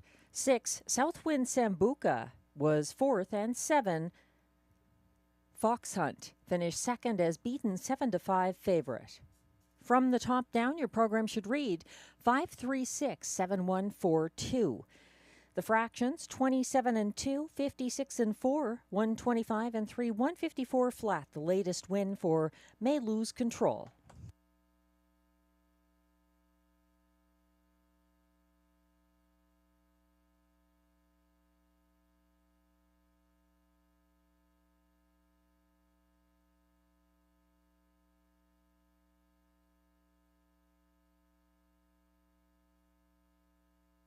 Race 5 is coming up next. We're just a few minutes away. There's Exactor, Triactor, Superfecta, and Pick 3 wagering. It's our $10,000 preferred handicap trot feature, and a very nice field of 7 trotters here. The current 1-2 favorite is my top choice, number 3, Rose Run Why Not, for Carl Duguay and Pascal Berube, who notably has won both of our trot races so far this evening. So he's going strong. He's 2 for 2. And this mare going strong as well, the 7-year-old daughter of Uncle Peter. Just 1 win so far this season from 11 starts. It was at Rideau Carleton at a lower level on June 18th. And now she's coming back from Woodbine Mohawk Park after trotting the fastest mile of her life, 1:54 and 2, the individual time for Rose Run Why Not on July 21st.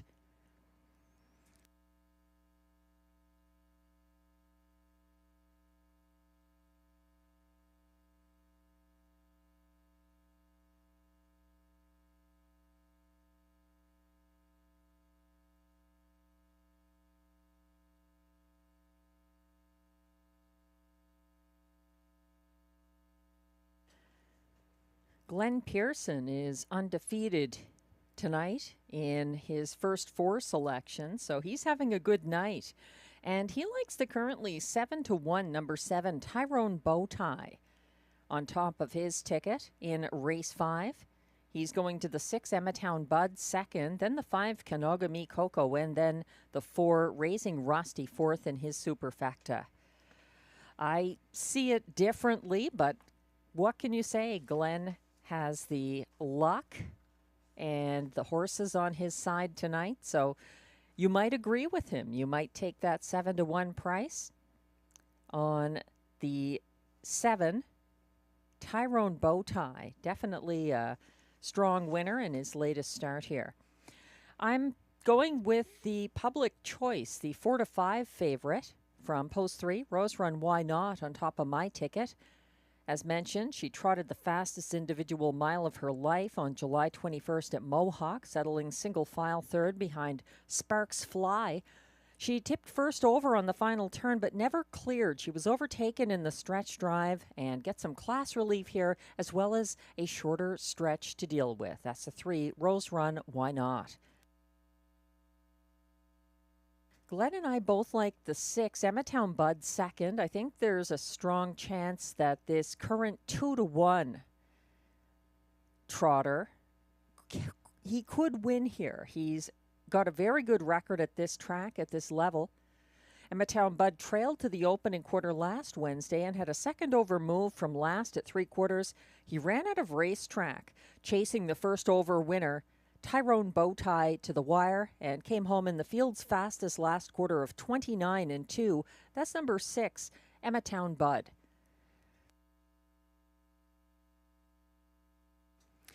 Six to 1 right now on a horse who's up in class. Number 2, Stomper Tom, who adds Guy Gagnon. That's significant. Guy Gagnon was in the bike for Stomper Tom's front-end going-away win on October 5th, 2023. That was his maiden win at Rideau Carleton. Stomper Tom is 3 for 9 when driven by Guy Gagnon, since then. Stomper Tom pocketed up behind Final Text last Wednesday and got caught in as the winning 3-5 favorite Son of a Millionaire started up first over, approaching three-quarters. He was best of the rest, and now he's up in class and 6-1 from post 2. Stomper Tom, not a factor in Glenn's ticket, but sometimes horses respond to a driver change, particularly when they get the hot hands of an excellent driver like Guy Gagnon. So the 2, Stomper Tom, might be one to throw into your exotics.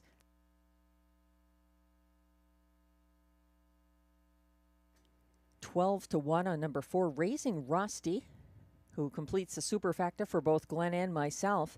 He pursued the pace-setting Wish You'd Tell Me on the first turn in last Wednesday's preferred handicap.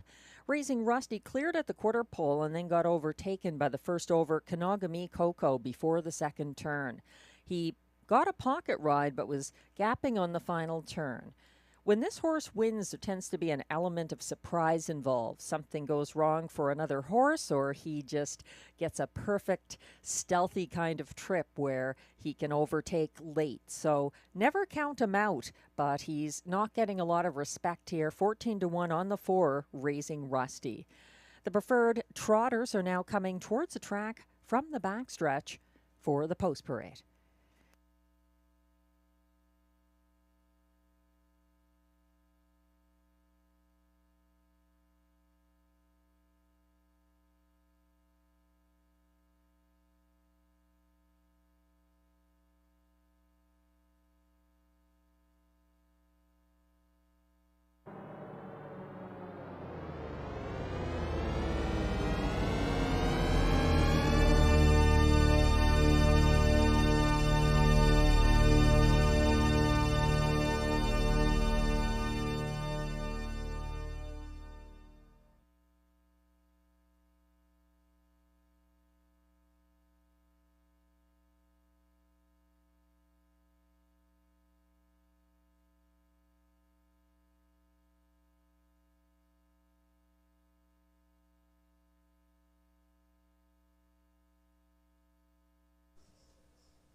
Here comes the post parade for race 5. It's our Wednesday night feature, the preferred handicap trot with post positions 1 and 2, and then 3, 4, and 5 drawing together. Posts 6 and 7 are assigned. The purse is $10,000.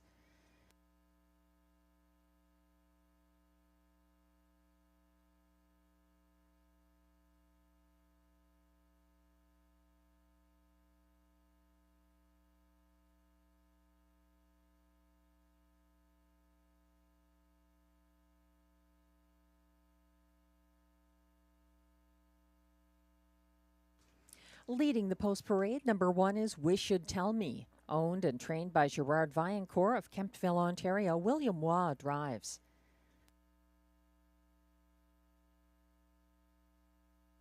Two is Stomper Tom, owned by Wade and Philippe Toussaint of Cardinal, Ontario. Mike Armstrong trains. Guy Gagnon gets the catch drive.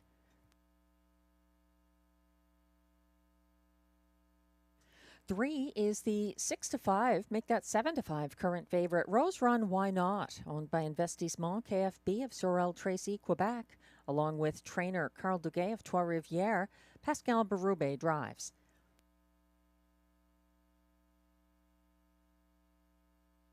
4 is Raising Rusty, owned by a numbered Quebec corporation of Gloucester, Ontario, trained and driven by Stéphane Pouliot.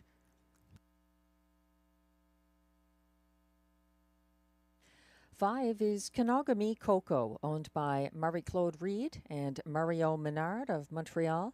Christine Beaulieu is the trainer. Robert Shepard is looking for a 3rd driving win.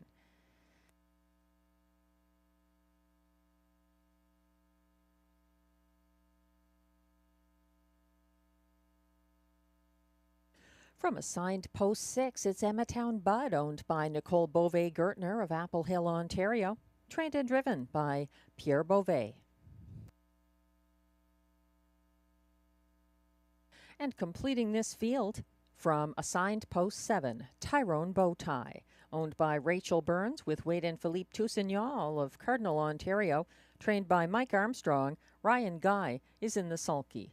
That's your field of 7 preferred trotters for upcoming Race 5.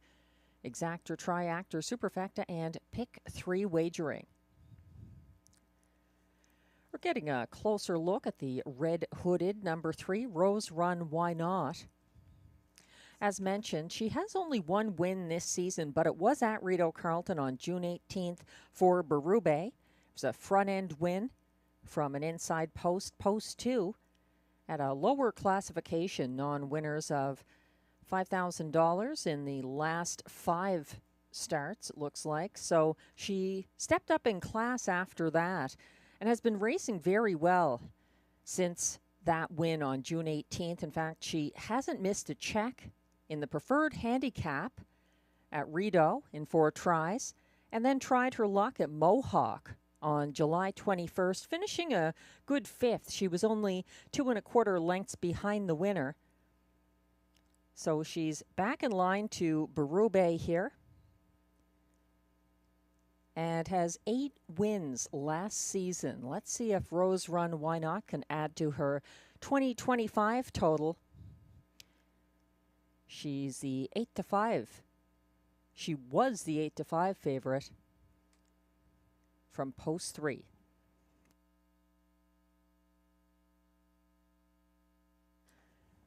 Public support has now shifted to the 6, Emmatown Bud, who trailed to the opening quarter last Wednesday at this level and had a second over move from last at 3/4. He ran out of racetrack chasing home the first over winner, Tyrone Bow Tie, but trotted the field's fastest last quarter of 29-2. Emmatown Bud is having a really good year with 6 wins from 15 starts. He's also the top seasonal earner in this group and was a fast-closing second on July 23rd in the Rideau Preferred Handicap. He rarely misses the ticket. He's, in fact, only missed the ticket once this year. He's hit the board in 14 of his 15 starts. That's the 6, Emmatown Bud. 6-5 current favorite for his regular trainer driver, Pierre Beauvais.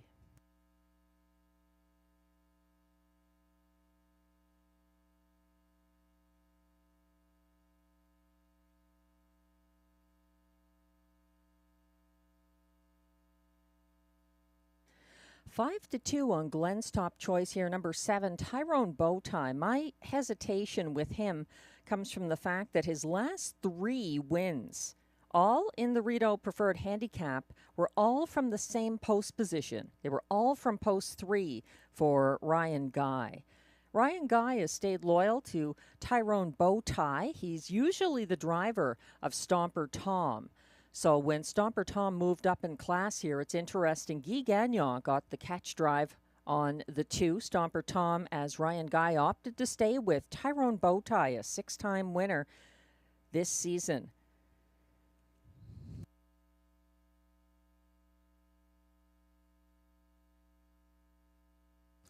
The starter has called the field for race 5.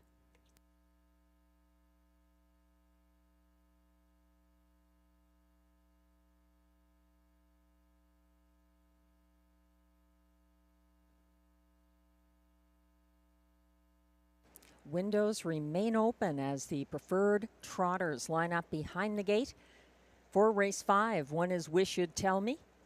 William Waugh. 2, Stomper Tom, catch driven by Guy Gagnon. 3 is Rose Run Why Not, first behind the gate for Pascal Berube. 4 is Raising Rusty, Stéphane Pouliot. 5, Kanagami Coco, Robert Shepard. 6, Emmatown Bud for Pierre Beauvais. And on the outside, 7, Tyrone Bow Tie, Ryan Guy. They're gradually getting into position behind the gate. Raising Rusty is trailing. Tyrone Bow Tie gradually getting into place. Stomper Tom and Wish You'd Tell Me are also gapping slightly. As they approach the start, it looks like we've got a recall. There's going to be a recall in race 5. Wagering remains open. recall.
I've just asked the AGCO judges about the recall in race 5. One of the horses lost a shoe behind the gate.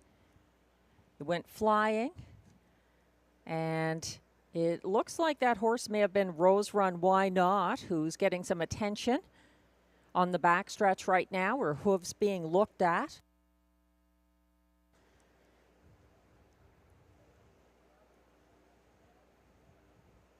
She's now on her way, Rose Run Why Not. Wagering still open on race 5 with Exactor, Triactor, Superfecta, and Pick 3 betting options.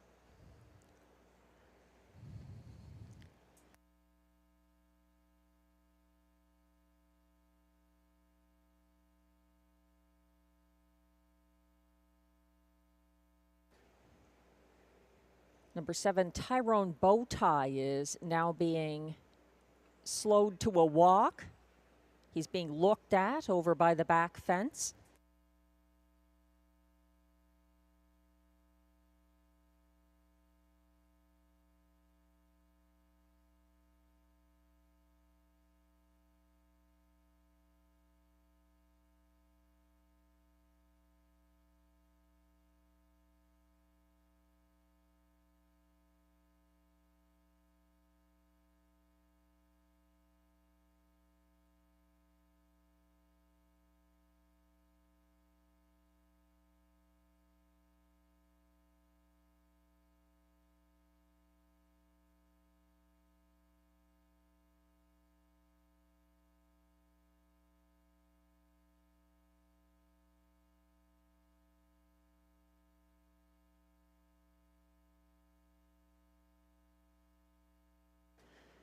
Number 7, Tyrone Bow Tie has left the track for driver Ryan Guy,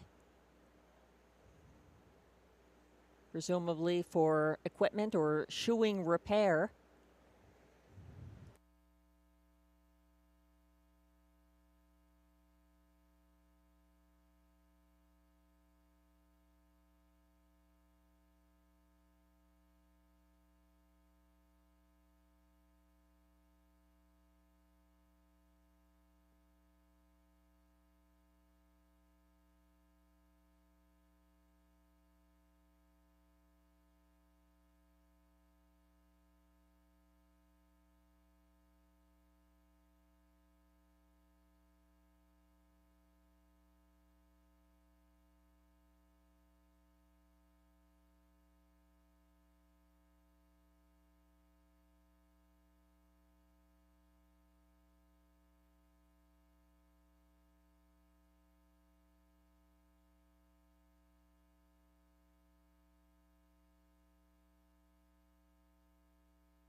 The judges have informed me that the horse who lost the shoe going behind the gate was a 4, Raising Rusty. Some others are being checked out as a precautionary measure for possible broken equipment.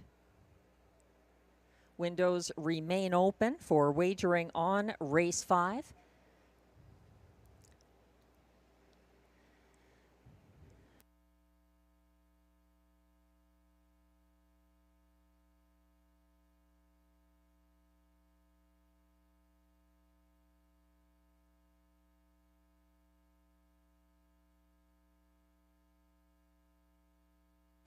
Looks like the sulky is off the 7, Tyrone Bow Tie, as he's getting checked out on the backstretch. For those just tuning in or wondering what's happening, we are waiting to go behind the gate again for race 5. There was a recall in the first try. One of the horses in the race lost a shoe behind the gate. It went flying. That horse was the 4, Raising Rusty.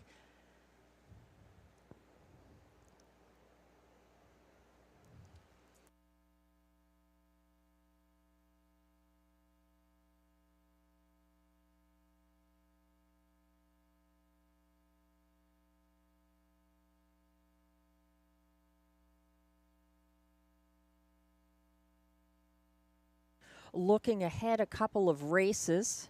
In race 7, the claiming price on number 2, Dial Me Up, should be $10,625, not the listed $8,500. Again, the claiming price of 2, Dial Me Up, in race 7 should not be the listed $8,500. It should be $10,625. That's because Dial Me Up is a mare.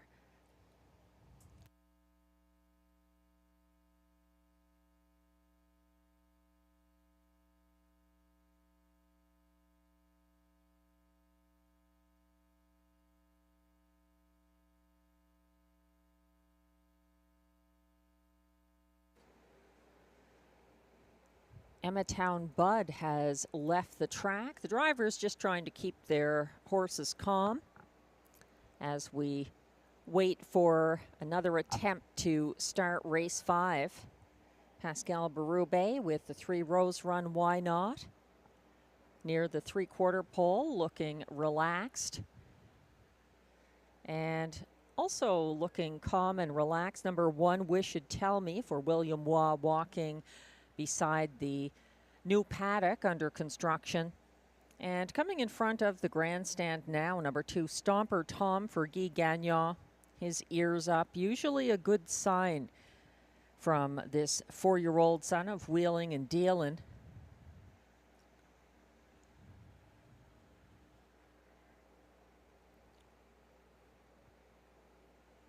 We're still waiting on others to return to the track. The 4, Raising Rusty, who lost his shoe. Also the 7, Tyrone Bow Tie, seemed to have some kind of broken equipment or another issue. He was taken to the backstretch, the sulky removed. And joining them back there, the 6, Emmatown Bud, and the 5, Kenogami Coco. Just keeping calm. Kenogami Coco being led, and Emmatown Bud just walking freely on the backstretch.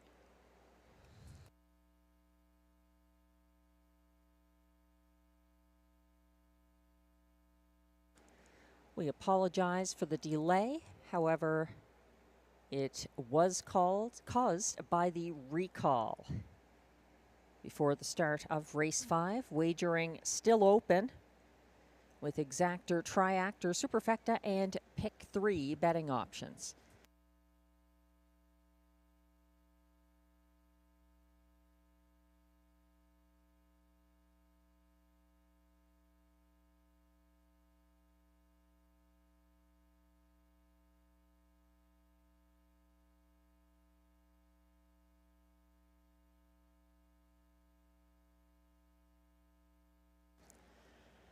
Not a bad time to remind you that on Sunday, August 3rd, it's the Race for Wishes Night 2025. Hard Rock Ottawa and Rideau Carleton helped the Make-A-Wish Foundation of Canada raise $20,000 to help critically ill children fulfill their lifetime dreams and wishes last year. And that was with your help, with the race-going public contributing to this good cause.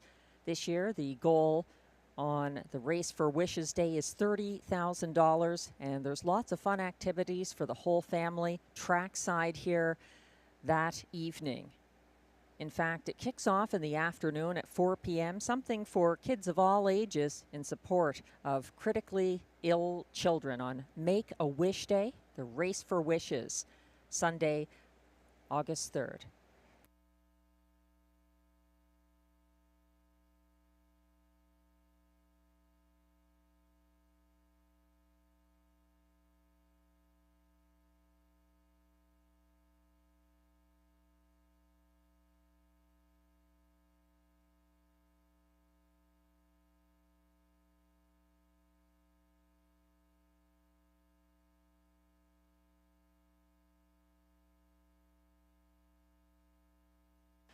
It looks like Raising Rusty and Emmatown Bud are coming back onto the track.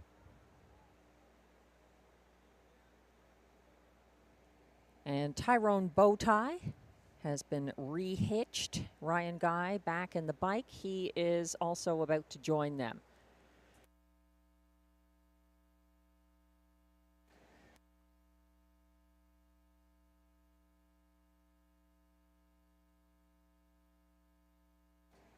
Getting a look at Raising Rusty, who threw the shoe going behind the gate the first time, necessitating this recall.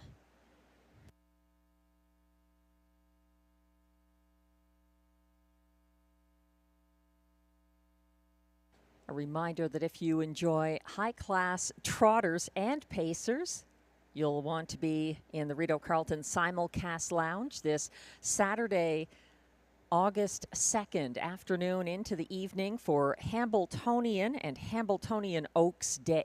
We've got the simulcast coming to us from East Rutherford, New Jersey, the Meadowlands, hosting this 100th edition of the Hambletonian Stakes for the top 3-year-old trotters. You can also play Tammy Forgey's free on-track handicapping contest that evening in the Simulcast Lounge. A $200 jackpot currently on offer for the on-track patrons playing the contest.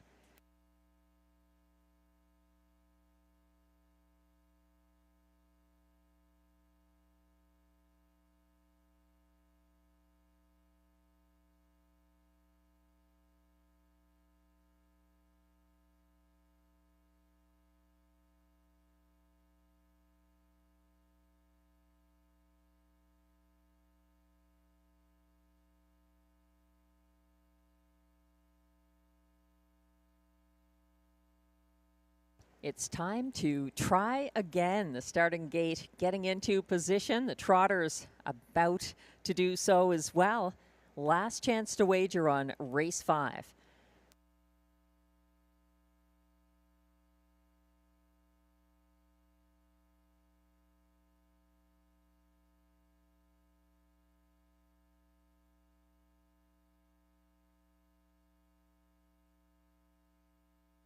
Starter has called the preferred trotters.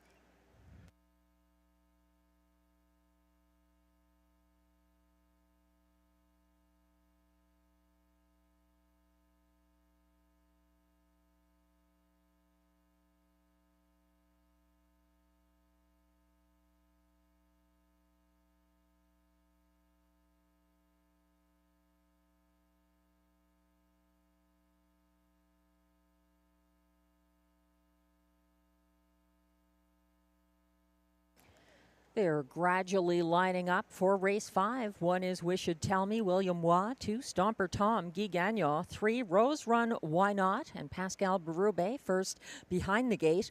4 is Raising Rusty, his shoe repair complete for driver Stéphane Pouliot. 5 is Kanagami Coco, Robert Shepard. 6, Emmatown Bud, Pierre Beauvais, and on the outside 7, Tyrone Bow Tie, Ryan Guy. They're on the back stretch. Raising Rusty is gapping behind the others by about 4 lengths.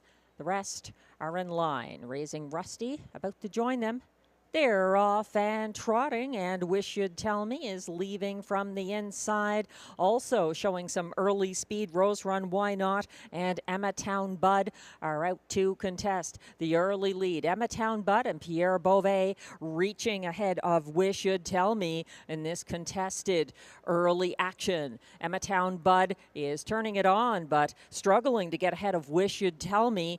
The tough horse now sitting the pocket behind Emma Town Bud as he finally makes front at the 27-2 opening quarter and leads his way down the stretch, keeping ahead of Wish You'd Tell Me. From third, it's the mare Rose Run Why Not. Fourth, Stomper Tom. Fifth, and launching first over, Tyrone Bow Tie. Second over to follow him from second last, Kanagami Coco, and caught in at the back of the field, Raising Rusty. They're on the second turn, and that's Emma Town Bud getting to the half first in 57-1, and he's out there having the test of Tyrone Bow Tie on his outside. Tyrone Bow Tie drawing alongside Emma Town Bud and turning up the heat on the backstretch. Following from single file third, Wish You'd Tell Me. Second over now in fourth, Kanagami Coco. Caught in fifth, that is Rose Run Why Not. Sixth on the outside, Raising Rusty. And at the back of the field, Stomper Tom, 125-1 at 3/4. And Emma Town Bud is fighting on bravely with Tyrone Bow Tie pressing the pace. Still third, Wish You'd Tell Me, and gearing up for the stretch drive from further back, coming on late. That is Kanagami Coco. Emma Town Bud and Pierre Beauvais apparently shrugging off Tyrone Bow Tie, and opening up late. Emma Town Bud gets another preferred victory over Tyrone Bow Tie. Kanagami Coco, 155 flat.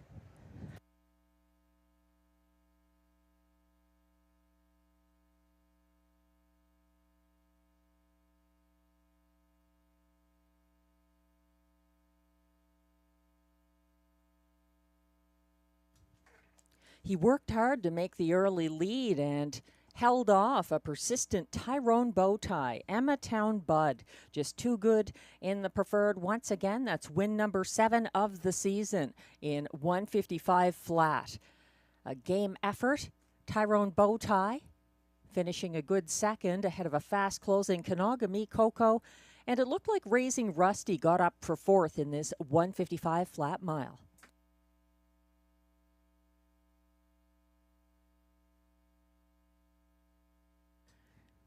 Unofficial top 4 finishers are now posted for race 5, going off as the even money favorite. Number 6, Emma Town Bud gets the job done for Pierre Beauvais. Finishing second was 7, Tyrone Bow Tie. Third, number 5, Kanagami Coco. And completing the superfecta from post 4, that's Raising Rusty at odds of 15-1. 6754, the unofficial top 4 in race 5. Please hold all tickets.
Now back in the Rideau Carleton Winners Circle once again, it's preferred handicap winner, number 6, Emma Town Bud, 8-year-old Bay Gelding. by Big Stick Lindy out of Centerfold Lady, owned by Nicole Beauvais-Gertner, Apple Hill, Ontario. Bred by Mervyn Lehman of Topeka, Indiana. Trained and driven by Pierre Beauvais. Win number 7 of the season in start number 16. Unofficial winner of the preferred handicap trot once again, number 6, Emmatown Bud.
Race 5 is now official.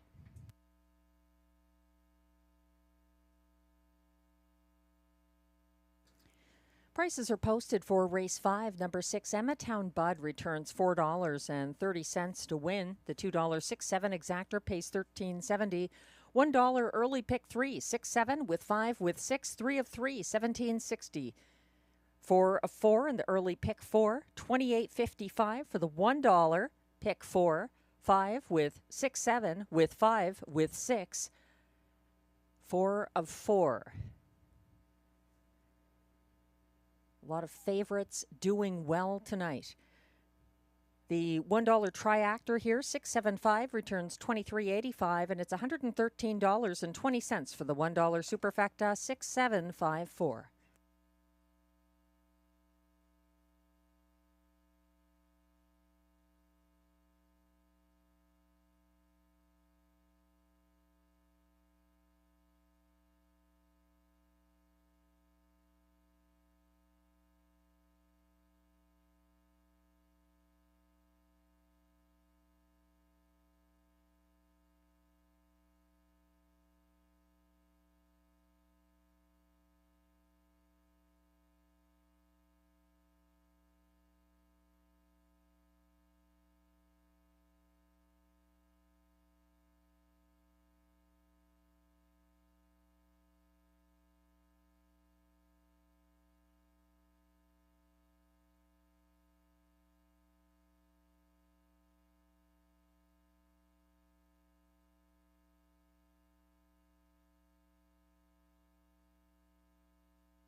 The race 5 rundown is now displayed. Number 1, Wish Should Tell Me, finished 6th. 2, Stomper Tom was 5th. 3, Rose Run Why Not ended up 7th. 4, Raising Rusty was 4th.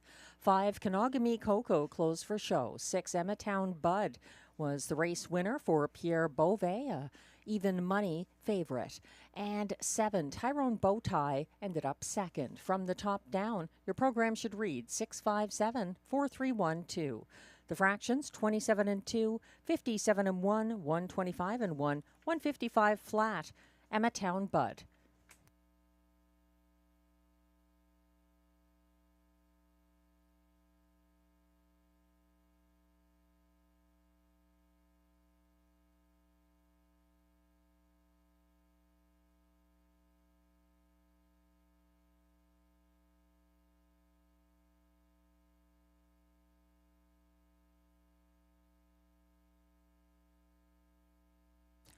Race 6 is coming up next. Exactor, Triactor, Super High 5, and Pick 5 wagering. Note there's a driver change in this race on the 3.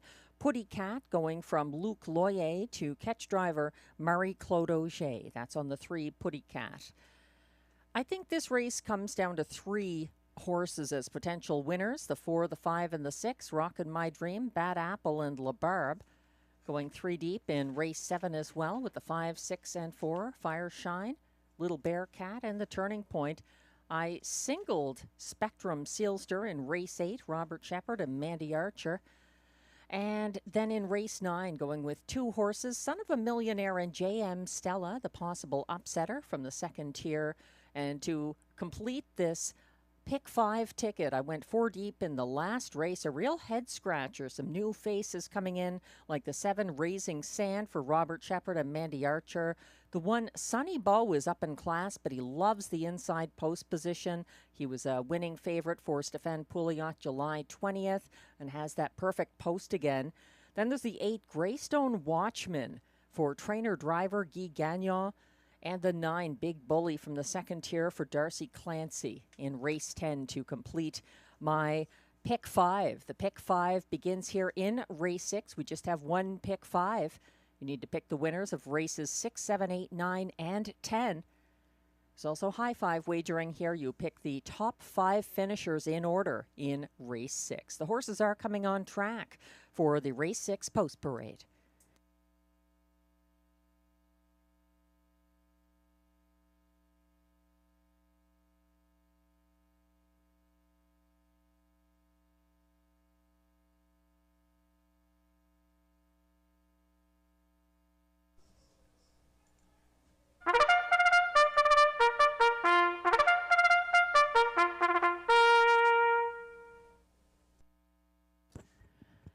These pacers are non-winners of $200 per start in their last 10 or a race in 2024-2025. Also eligible $8,500 claimers for non-winners of $2,000 in their last 5 starts or a race this year. Allowances for fillies and mares. The purse is $5,600.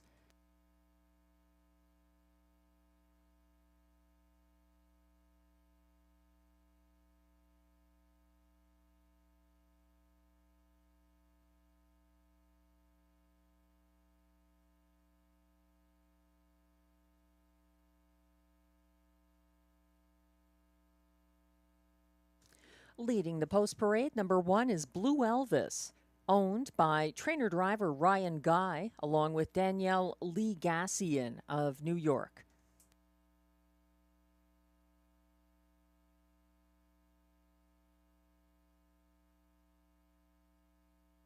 Two is DA Players Delight, owned by Sean Vino, Michael Bates, both from Ottawa. The trainer is Ted McDonald. William Waugh drives. 3 is Putty Cat, owned and trained by Luc Loyer of Gatineau, Quebec. Note the driver change from Luc Loyer to catch driver Marie-Claude Auger on the 3 Putty Cat.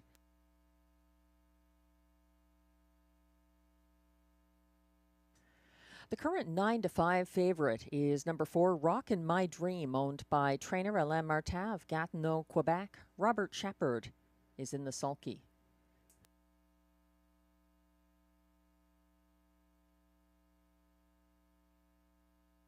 5 is Bad Apple, owned by Leah Rose Laverne of Papineauville, Quebec. Trained by Benoit Hébert. Pascal Berube drives.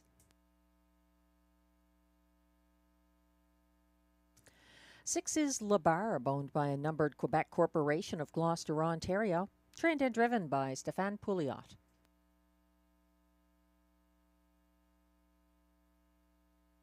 7 is Best Girl in Town, owned, trained, and driven by Melanie Plourde of Gloucester, Ontario.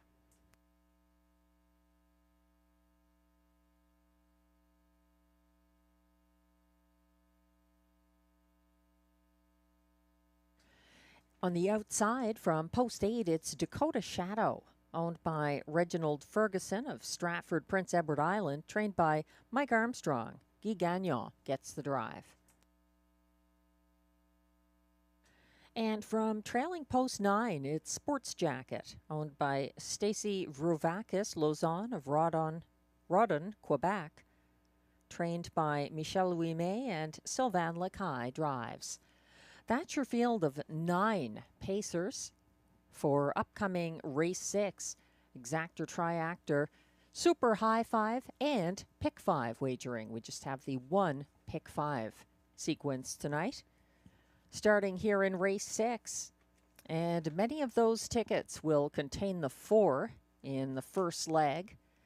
We're looking at the 7-5 current favorite from post 4, Rockin' My Dream, a winning 8-5 favorite for Robert Shepard on May 28th from the same post with a pocket ride behind Silverado. Rockin' My Dream pocketed up behind the winning 6-5 favorite Sonny Bow on July 20th. He got boxed in along the backstretch as Midnight Mood led the outer flow. Rockin' My Dream was loose laid up the inside path on the good surface. He's the even money favorite right now.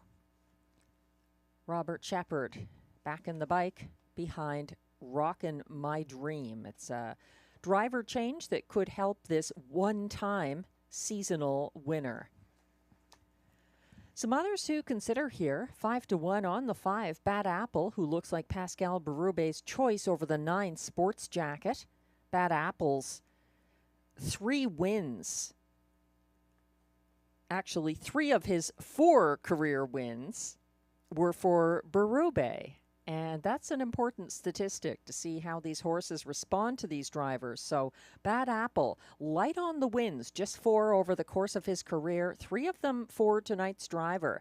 His only 2025 win was April 6th, a going away win on the front end over Sealaird at a higher classification. He could be sort of a dark horse in this field. I think he has a chance to win the 5, Bad Apple. Glenn Pearson is looking to number 6, La Barbe, my third choice, 5-1 on the tote board at the moment. La Barbe gets class relief for the first time since his only 2025 victory, a pocket ride for Stéphane Pouliot here on May 21st. La Barbe got away single file third on July 13th and was covered up and shuffled back on the second turn. He was caught in last behind a tiring, gapping, wicked move on the backstretch. Glenn is going to the 9, Sports Jacket in third, then Dakota Shadow, and completing his high 5 ticket with Putty Cat. I've got Glenn's top choice, La Barbe, in the 3rd spot. Then I'm going to Sports Jacket and Blue Elvis to complete my high 5 ticket. Again, note that the 3, Putty Cat, has a catch driver here, Marie-Claude O'Shea. They're going to be lining up very shortly for race 6, which begins the one and only pick 5 this evening. Starter has called the pacers for race 6. Still time to wager. Don't get shut out, especially if you like the pick 5.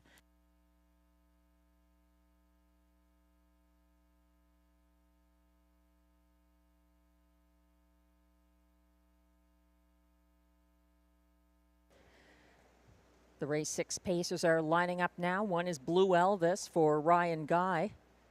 Actually, we've got another recall here. Dakota Shadow is turning. Looks like a broken head pole, possibly on the 4, Rockin' My Dream. Broken equipment. The broken head pole is actually on the 2, DA Players Delight. The AGCO judges have just informed me. Wagering remains open. There's still time to play race 6, exactor, triactor, super high five wagering, and the pick five.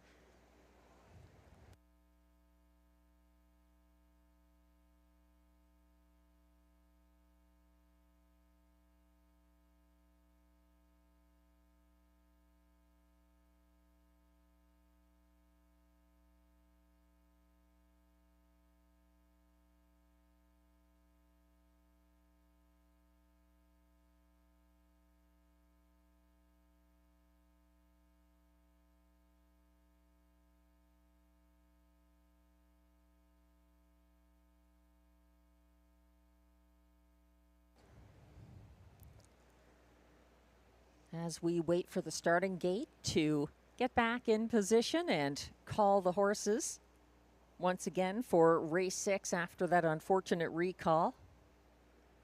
There's still time to wager.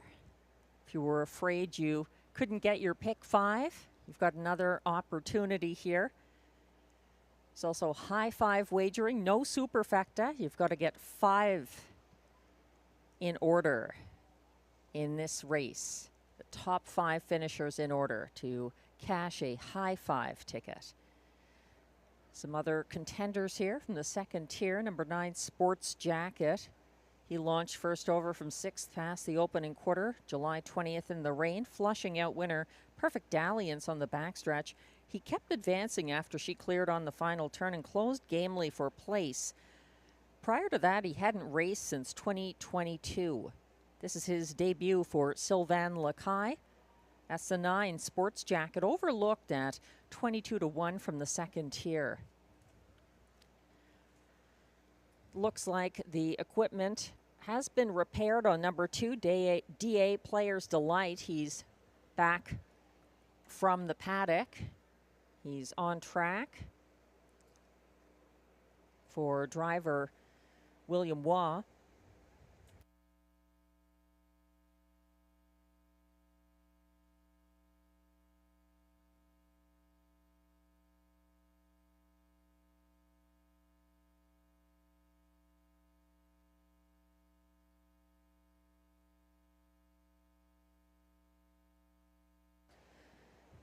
That's the 2, DA Player's Delight, with the broken equipment behind the starting gate, leading to a recall in race 6.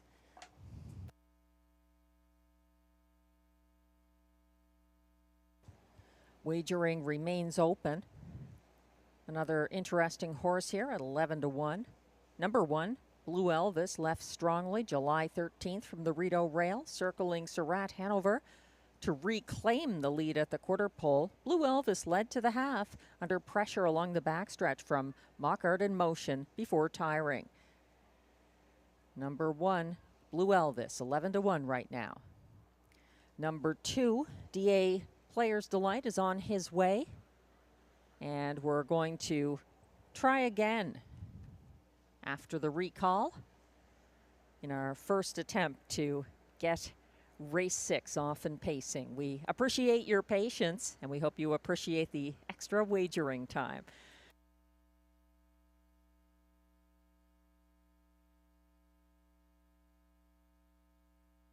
Starter has called the race 6 pacers once again.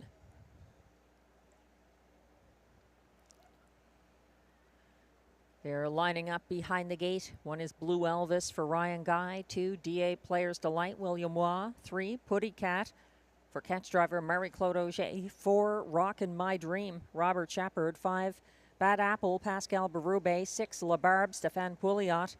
7, Best Girl in Town, Melanie Plord. 8, Dakota Shadow for Guy Gagnon on the outside. And the trailer is 9, Sports Jacket for Sylvain Lacaille. They're on the turn.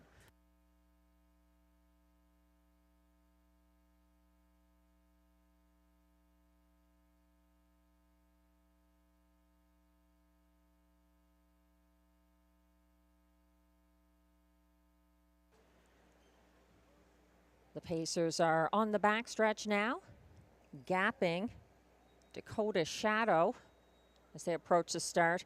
They're off and pacing. It is a staggered start, in particular for La Barbe, Best Girl in Town, and Dakota Shadow coming on early to take Control, that's Rockin' My Dream, and Robert Shepard, who are fighting their way to the front around a persistent Putty Cat, who's going to sit the pocket now. Moving up into third is Blue Elvis. Single file fourth, that's DA Player's Delight. And then following him from fifth, it's Sports Jacket to an opening quarter reached in 28 and 2. They're coming down the stretch, single file, and they're led by Rockin' My Dream, keeping a length ahead of pocket sitting Putty Cat. A length and a half behind her in third, Blue Elvis. Fourth, DA Player's Delight. Fifth is Sports Jacket. Sixth, that's Bad Apple. Seventh, La Barbe. Eighth, Best Girl in Town. And trailing the field at the moment, that is Dakota Shadow. They're still nearly single file, headed to the half. Stepping out to come first over now for Berube. That's Bad Apple. They reach the half in 57 and 3, still led by Rockin' My Dream, stalked by Putty Cat. Out of it now, at the very back of the field, Dakota Shadow. Shadowing the leader, Rockin' My Dream on the backstretch. Putty Cat still in the pocket. First over into third and still gaining ground. Bad Apple to the inside fourth. That's Blue Elvis. And fifth, but getting shuffled back on the inside, DA Player's Delight. 126 and 2 at 3/4. Coming down the stretch now, it's Rockin' My Dream's race to win or lose. He's still in command. The mare Putty Cat has pulled the pocket and is chasing him home. Putty Cat gaining with every stride. Rockin' My Dream is fighting on. It's going to be between these two. Putty Cat gets the upset for Marie-Claude Auger, finishing second. That was Rockin' My Dream. It looked like Blue Elvis up for show. 156 and 1.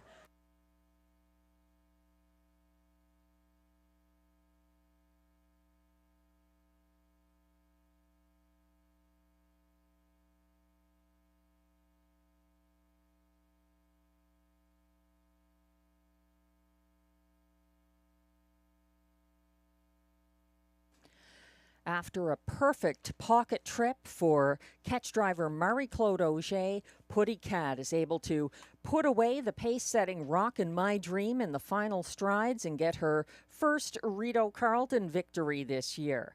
Putty Cat, 156 and 1.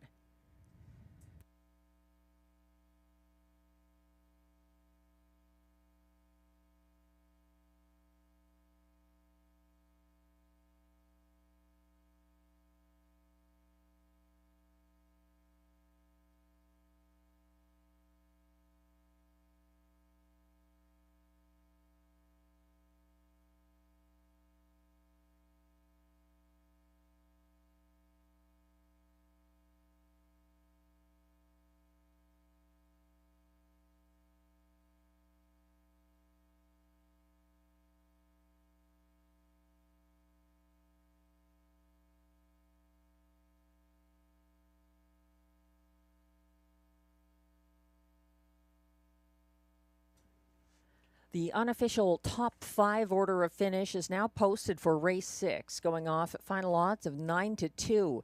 Number 3, Putty Cat gets the win for Marie-Claude Auger over number 4, Rockin' My Dream, second as beaten 3-5 favorite. Number 1, Blue Elvis was third at odds of 13-1. Number 2, DA Player's Delight finished fourth at odds of 70-1. And finishing the top 5, number 5, Bad Apple. The unofficial top 5, 3, 4, 1, 2, 5. Please hold all tickets.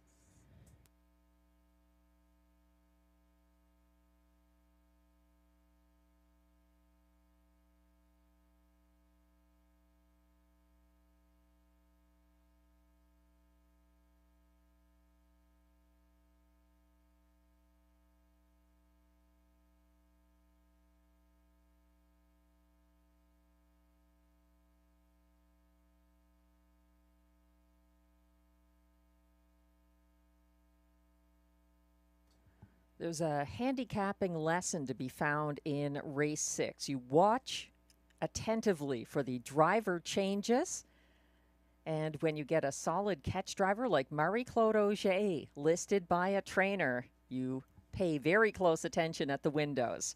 Back in the winner's circle now, unofficial race 6 winner, number 3, Putty Cat, an 8-year-old brown mare by Riggins out of Odds On Casey. Owned and trained by Luc Loyer of Gatineau, Quebec. Bred by Dennis Brightwell of Cedar Lake, Indiana. The catch drive by Marie-Claude Auger is a winning one. 156-1 for Putty Cat, her 3rd win this season. Congratulations to Putty Cat, Marie-Claude Auger, and the Connections. A nice win with a perfect pocket ride. Putty Cat.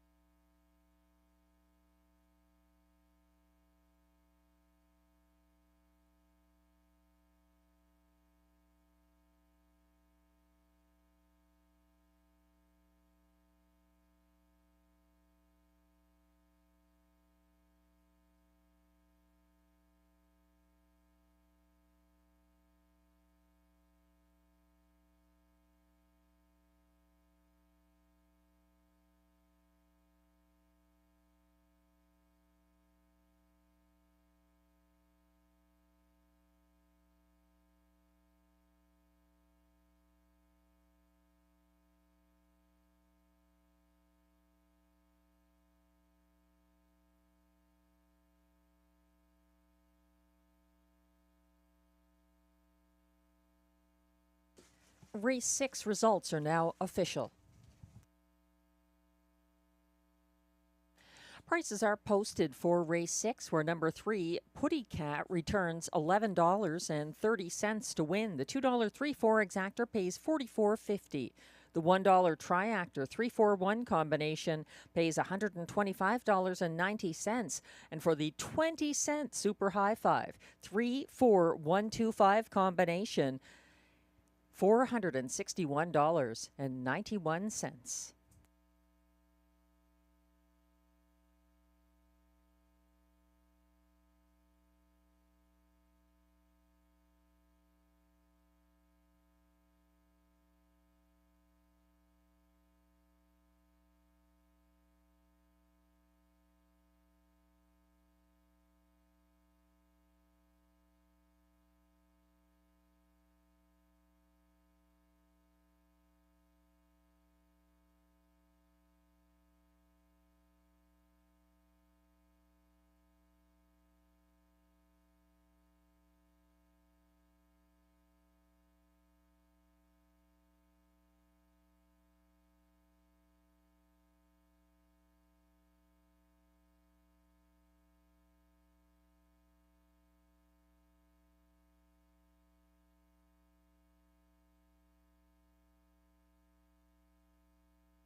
The race 6 rundown is now displayed. Number 1, Blue Elvis, closed for show. 2, DA Players Delight, closed for 4th at 70-1.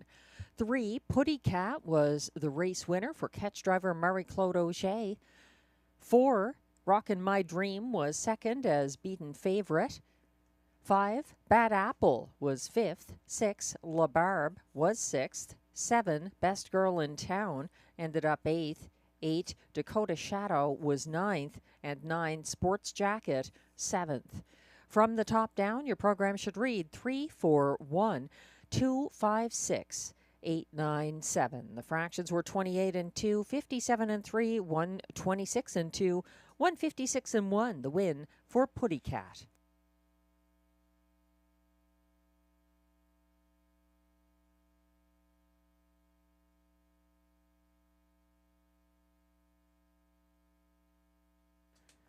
Race 7 is coming up next with exactor, triactor, superfecta, and late pick 4 wagering. If you did not have Putty Cat to start the pick 5 in race 6, the good news is that you can still get a pick 4 here. Just pick yourself up and start all over again. We've got a 20-cent pick 4 here. I think this comes down to 3 horses. 6, the turning point for Marie-Claude Auger. 5, Fireshine, William Waugh. And 4, Little Bearcat with some post relief for Robert Shepard. In race 8, the 5, Spectrum Sealster looks really good, coming back from Summerside, up in class, but making a debut for Mandy Archer and Robert Shepard here. Back-to-back wins for Jason Hughes in PEI. I think this horse is here for a reason. 7, Radley Hanover, the competition for Stéphane Pouliot and Caroline Malo-Tetro. This one a very good place finish behind Fox Hunt on July 23rd. 4 deep in race 9 with the 4, Son of a Millionaire, the 9, JM Stella, 5, Donna Tover, and the 1, Wasting No Time. And then in race 10, also closing out this ticket, hopefully on the winning side, with the 7, Raising Sand for Mandy Archer and Robert Shepard, as well as 1, Sunny Bow for trainer-driver Stéphane Pouliot, the 8, Greystone Watchman for trainer-driver Guy Gagnon, and then the 9, Big Bully, some upset potential there for trainer-driver Darcy Clancy. Race 10, a real head-scratcher. Race 7 is coming on track now for the post parade.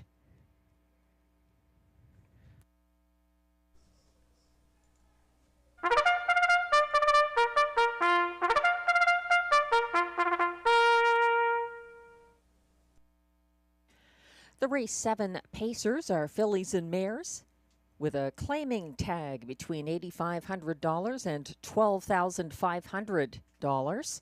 Also eligible non-winners of 2 races in 2024-2025 who draw with the $8,500 claimers.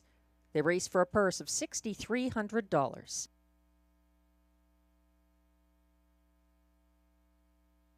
Note there is a corrected claiming price on number 2, Dial Me Up, this race. She is incorrectly listed for $8,500. The correct claiming price on the 2 should be $10,625 for Dial Me Up.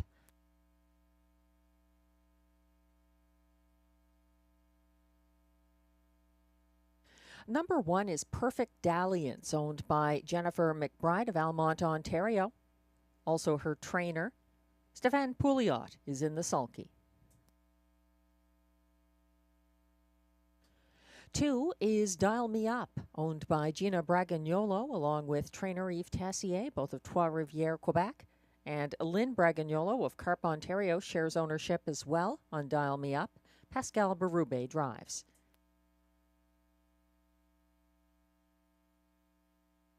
3 is Beach Journey, owned by Écurie Guy Gagnon, incorporated with Frédéric Gagnon of Gatineau, Quebec.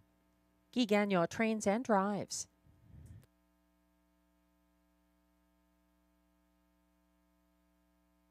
4 is Little Bearcat, owned by Jamie Copley, Kimberly Eden, and Muriel Smith of Ontario. Mandy Archer trains, Robert Shepard drives.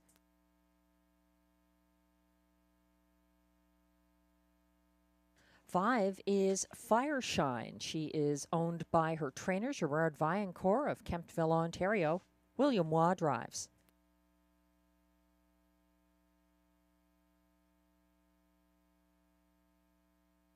6 is The Turning Point, owned by trainer Robert Bernicki of Quebec. Marie-Claude Auger looks to go back-to-back.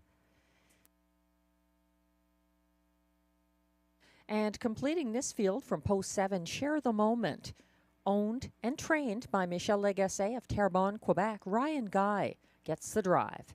That's your field of 7 filly and mare pacers in upcoming race 7 with exactor, triactor, superfecta, and pick 4 wagering.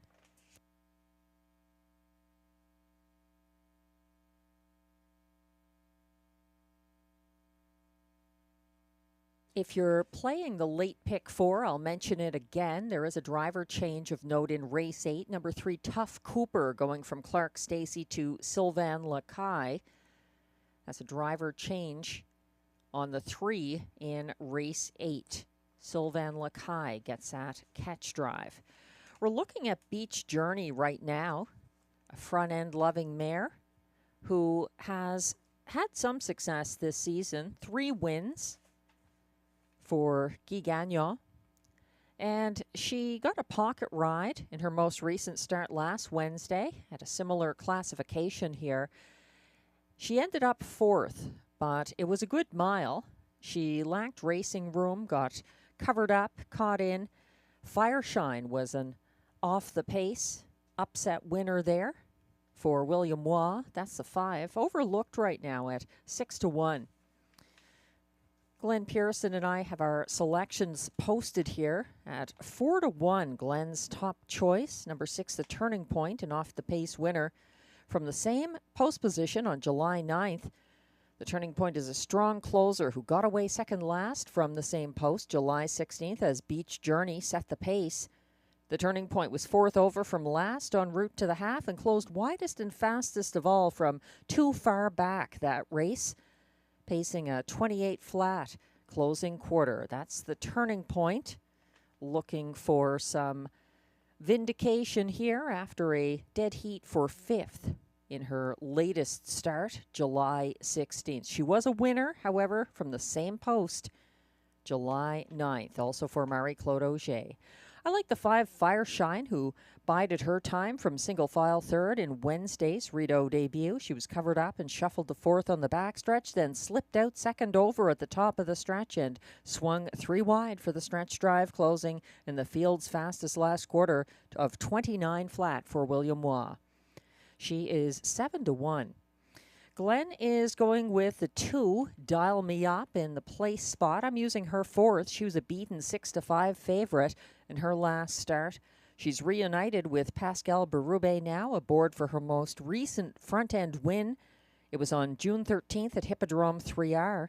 Dial Me Up was flushed out first over from 4th, approaching the second turn last Wednesday. She advanced into 2nd outside of the pace-setting Beauty is Blind on the backstretch and got overtaken late by the winner, Fireshine. That's the 2, Dial Me Up, currently the 9-5 favorite.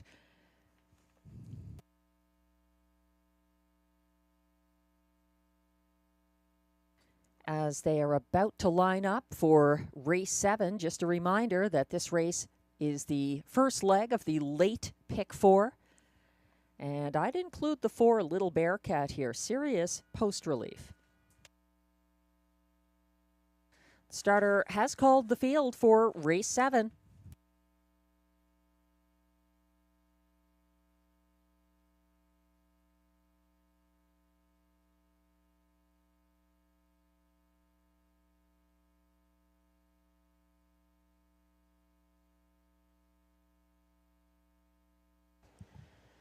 Pacers are lining up in front of the grandstand. 1 is Perfect Dalliance, Stéphane Pouliot. 2, Dial Me Up for Pascal Berube. 3, Beach Journey, Guy Gagnon.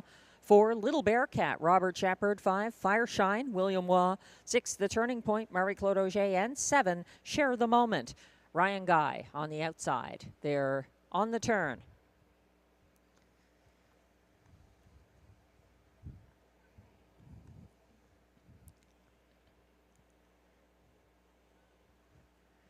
The field is on the backstretch, lined up except for Share the Moment. They're off and pacing, and Dial Me Up leaves aggressively from the inside with Beach Journey up to the saddle pad early, following from third along the inside. That's Perfect Dalliance. Second over in fourth momentarily, and now backpedaling to fourth along the pylons. That's Fireshine getting to the pylons as Dial Me Up cuts the early fraction here, stalked by Beach Journey.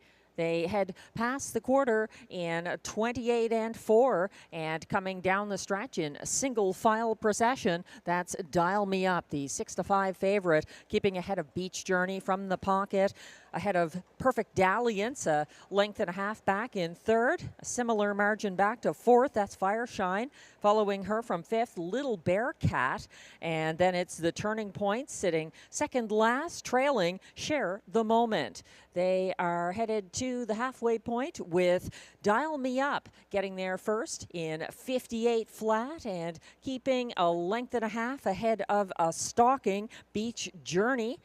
On the outside, Fireshine is underway first over. She's moving into third as Perfect Dalliance sits along the inside fourth. Second over now in fifth and trying to get something going. That's Little Bear Cat. Caught inside of her, Share the Moment, and third over from the back of the field, the known closer, the Turning Point. 126 and 4 to 3/4. Dial Me Up is going to be hard to dial in here. Beach Journey going to take her best shot for Guy Gagnon, swinging 3 wide. The Turning Point is turning it on as they turn for home. It looks to be Dial Me Up getting collared by Beach Journey, journeying to the front. It's too late for the Turning Point. Beach Journey pulls the upset for Guy Gagnon over Dial Me Up, the Turning Point, and Fireshine, 155 and 4.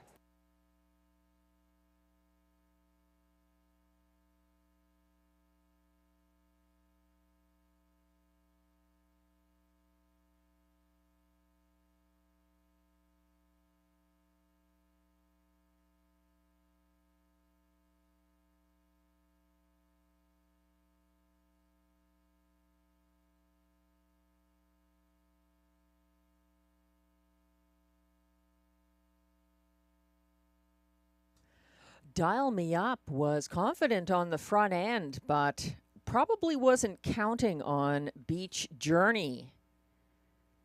Escaping the pocket late with a perfectly timed move for Guy Gagnon. That's a fourth win this season for Beach Journey. The unofficial top 4 finishers are now displayed for race 7, going off at 3-1. Number 3, Beach Journey, the race winner for Guy Gagnon, his first of the card. Over 2, Dial Me Up, the 6-5 beaten favorite, holding on for place ahead of the hard-charging Turning Point. The Turning Point was third, and then 5, Fireshine, finished fourth. 3, 2, 6, 5, the unofficial top 4 order of finish for race 7. Please hold all tickets.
Now coming back into the Rideau Carleton winner's circle, Its unofficial race 7 winner, number 3, Beach Journey, a 9-year-old bay mare by Net Tenny OM out of Diva du Jour, owned by Écurie Guy Gagnon Incorporated, with Frederic Gagnon of Gatineau, Quebec, bred by Nathan Eicher of Spencerville, Indiana, trained and driven by Guy Gagnon. 155-4, Beach Journey pulls the mild upset in race 7. Race 7 is now official.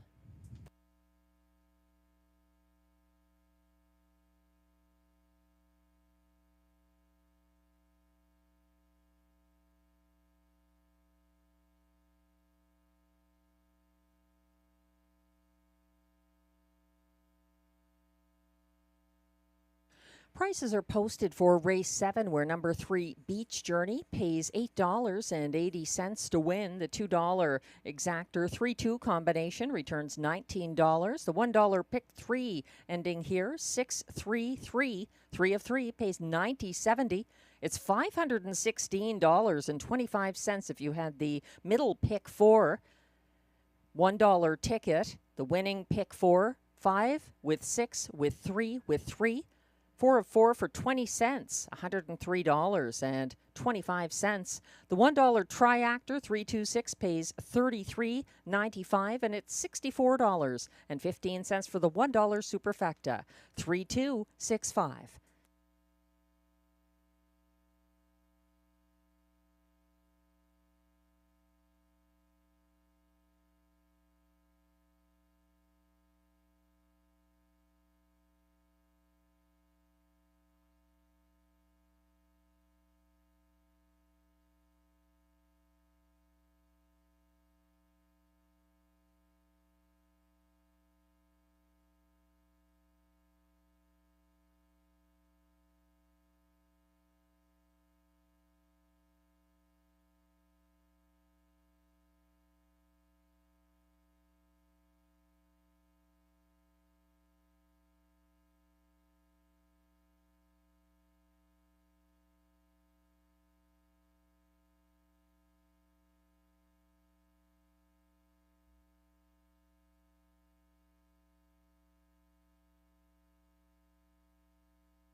The race 7 rundown is now displayed. Number 1, Perfect Dalliance was 6. 6-5 favorite. Number 2, Dial Me Up was second.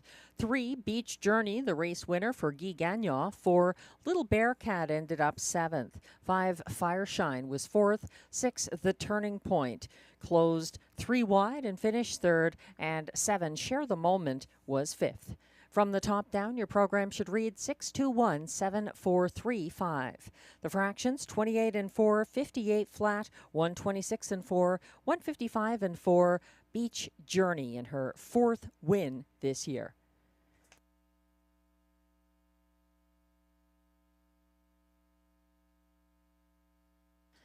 Some tough to figure races tonight. Glenn and I both did not even think about the 3 in race 7. So Beach Journey wipes us out in the first leg of the late pick 4.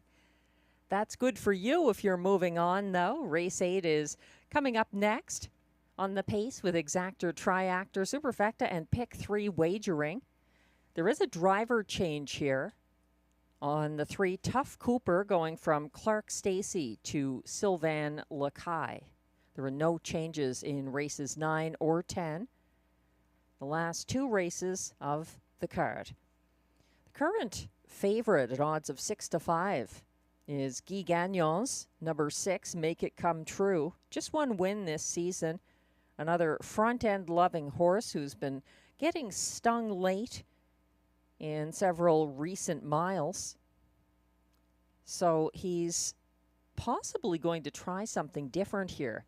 Beach Journey is a front-end loving mare and had a counterintuitive trip that resulted in a 3-1 win in race 7. So Guy Gagnon, the king, can certainly map out a different trip, even though Make It Come True is known for appreciating the front-end trip. He's got some post relief here as well. He had the 8-hole on July 20th. So Make It Come True could be adding to his win column here. He's certainly got the public belief in his chances at 6-5 right now.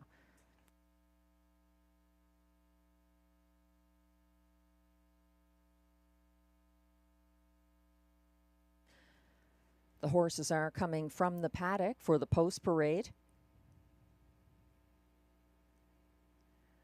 My top choice here is the 5 Spectrum Sealster, who had those back-to-back wins at Summerside and PEI on July 13th and again on a class hike July 19th.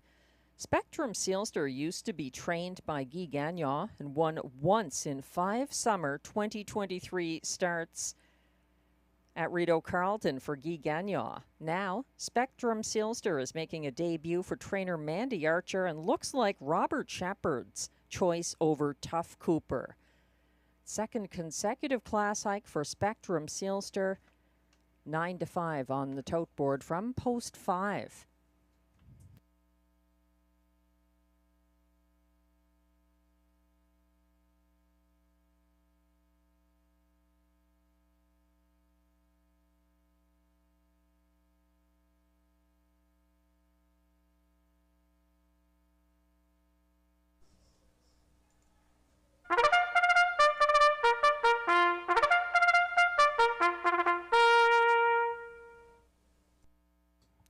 Here comes the post parade for race 8. These pacers are non-winners of $675 per start in their last 10, with non-winners of a race this year allowed $100.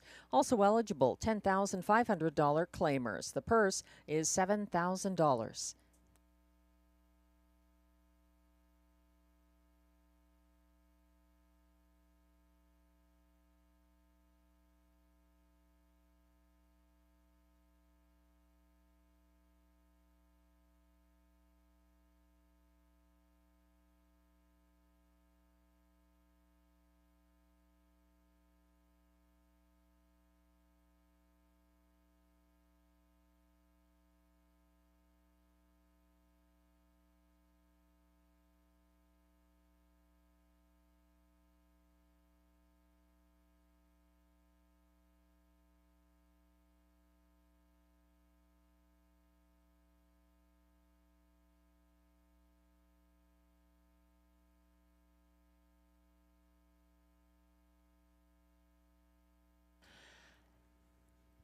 Leading the post parade, number 1 is 88 Fingers Louie, co-owned by trainer-driver Ryan Guy along with Sharon Christie, both of South Mountain, Ontario.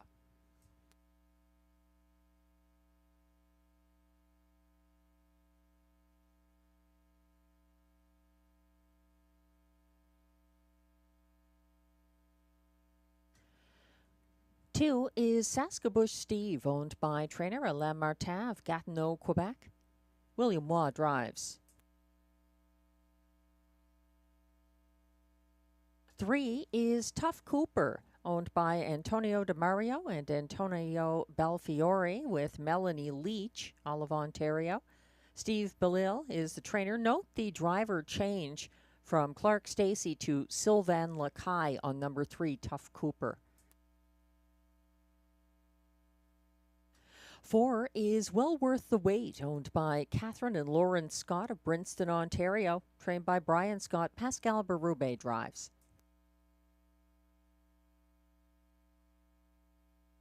5 is Spectrum Sealster, owned by the Max Webster Stable of Inverness, Nova Scotia, trained by Mandy Archer. Robert Shepard drives.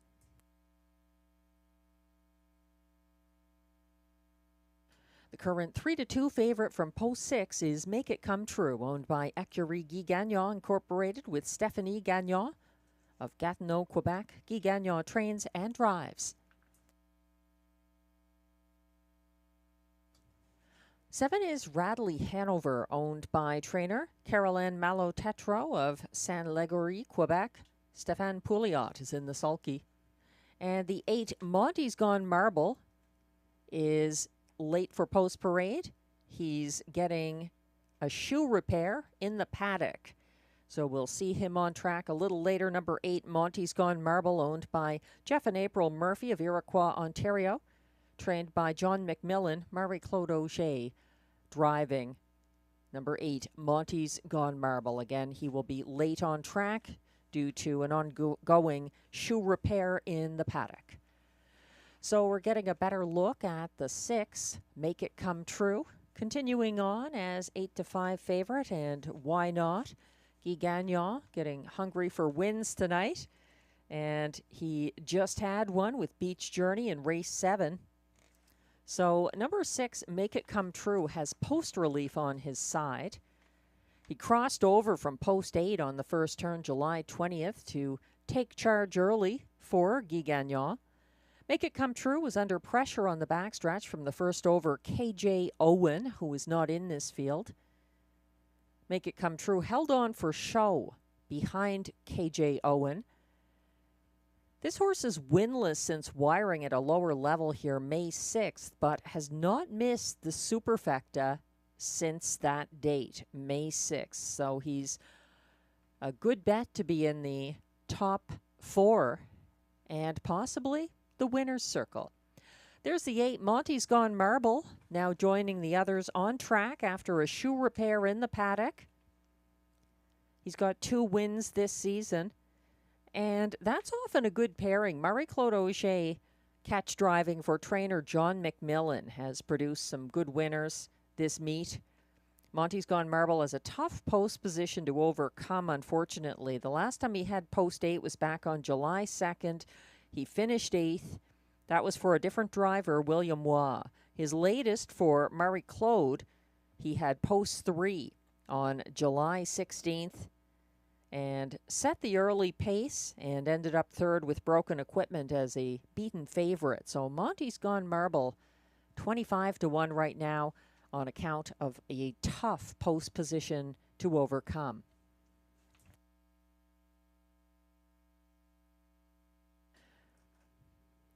Glenn Pearson is on board with My Top Choice. You don't see that a whole lot. And 2-1 right now. A nice price on number 5, Spectrum Sealster. We have the same triactor. We like the 7, Radley Hanover, to place. And then we like the 6, Make It Come True, in the show spot. That's where we part ways, because Glenn completes his superfecta with the 4, Well Worth the Wait. And I'm looking to the rail horse, 88 Fingers Louis, for Ryan Guy in that spot. However you see it, it's time to play it. They're about to line up behind the gate for race 8, kicking off our last pick 3 sequence of the card. Starter has called the field for race 8.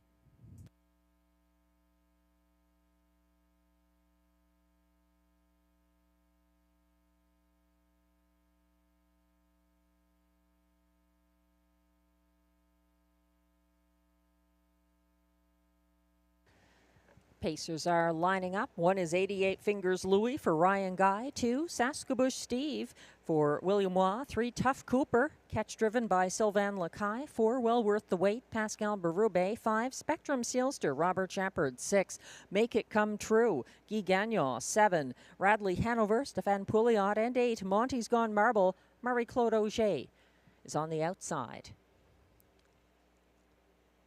They're all in line and on the backstretch.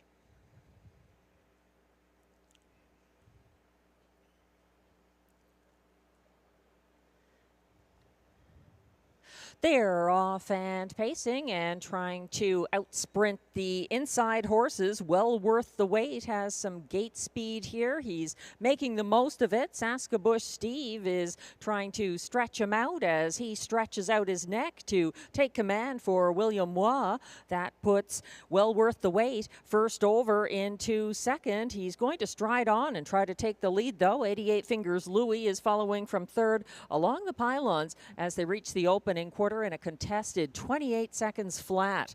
Up front, leading the way, but under pressure now. Well Worth the Wait and Pascal Berube are getting circled by a new challenger. That's Spectrum Sealster for Robert Shepard making front. Now second, Well Worth the Wait. Third is Saskabush Steve. Then fourth, it's 88 Fingers Louie. And making a first over bid now, that is 88 Fingers Louie stepping out on the second turn. He's ranging up into third on the outside. Fourth, that's Saskabush Steve. They went by the half in 57 and 4, and the leader is still Spectrum Sealster, confronted by 88 Fingers Louie on the outside in second. Third on the inside, Well Worth the Wait. Second over from fourth, that's Make It Come True. Fifth along the pylon, Saskabush Steve gapping cover. Sixth on the outside, Radley Hanover caught in seventh with nowhere to go. Tough Cooper and trying to get going. Fourth over from last, that's Monty's Gone Marble. 126 and 2 at 3/4,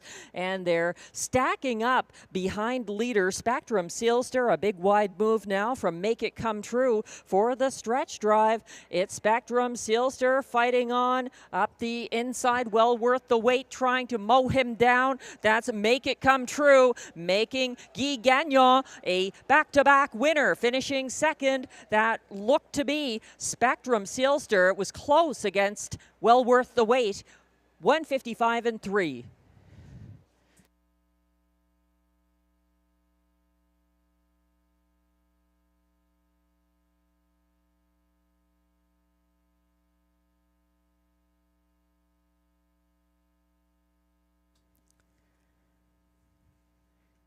Spectrum Sealster couldn't hold off the wall of late speed coming at him down the stretch. In particular, Make It Come True. The early money was right on the money. Guy Gagnon with back-to-back winners here. Spectrum Sealster holding on for place, it looks like, ahead of Well Worth the Wait to his inside in this 155 and 3 mile.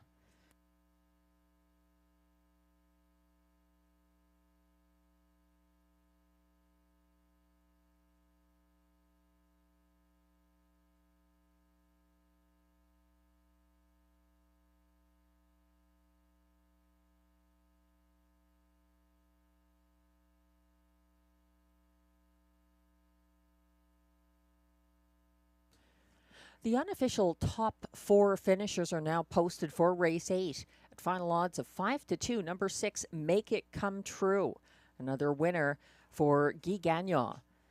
Second, at odds of 1-2, it's beaten favorite number 5, Spectrum Sealster. Ahead of the 4, Well Worth the Wait, the show finisher. And 88 Fingers Louie, definitely better than that 17-1 would suggest. 6, 5, 4, 1, the unofficial top 4 finishers in race 8. Please hold all tickets.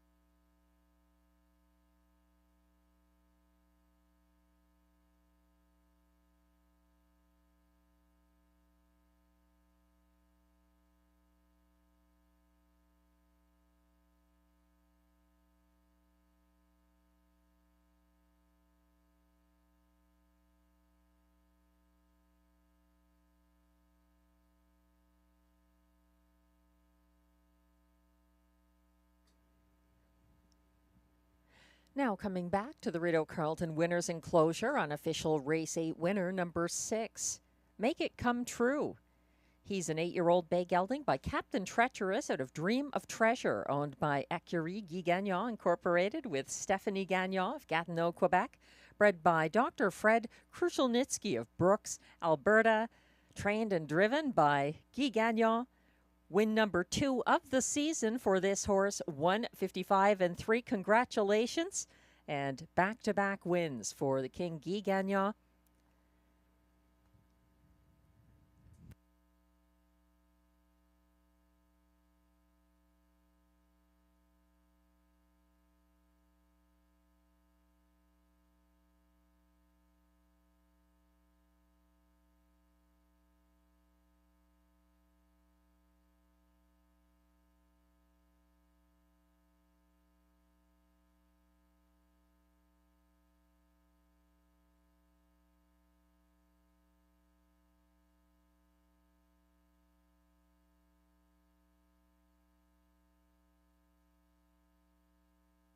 Race 8 results are now official.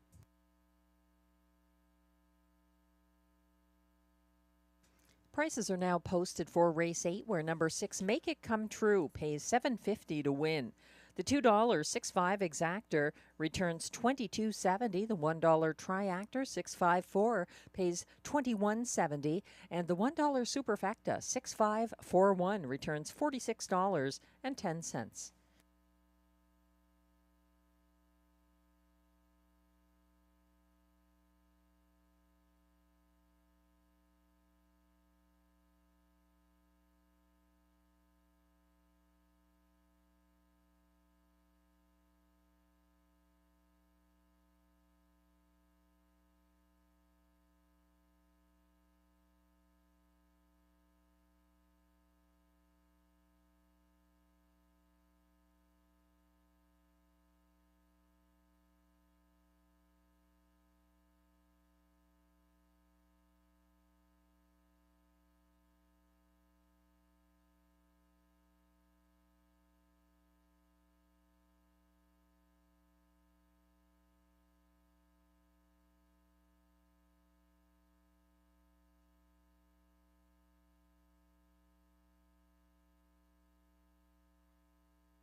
The Race 8 rundown is now displayed. Number 1, 88 Fingers Louie was 4th. 2, Saskabush Steve, 6th. 3, Tough Cooper, 7th. 4, Well Worth the Wait was 3rd. 1 to 2 favorite, number 5, Spectrum Sealster was 2nd. 6, Make It Come True got his 2nd win of the season for Guy Gagnon. 7, Radley Hanover ended up 5th, and 8, Monty's Gone Marble was 8th. From the top down, your program should read 4, 6, 7, 3, 2, 1, 5, 8. The fractions 28 flat, 57 and 4, 126 and 2, 155 and 3 for Make It Come True.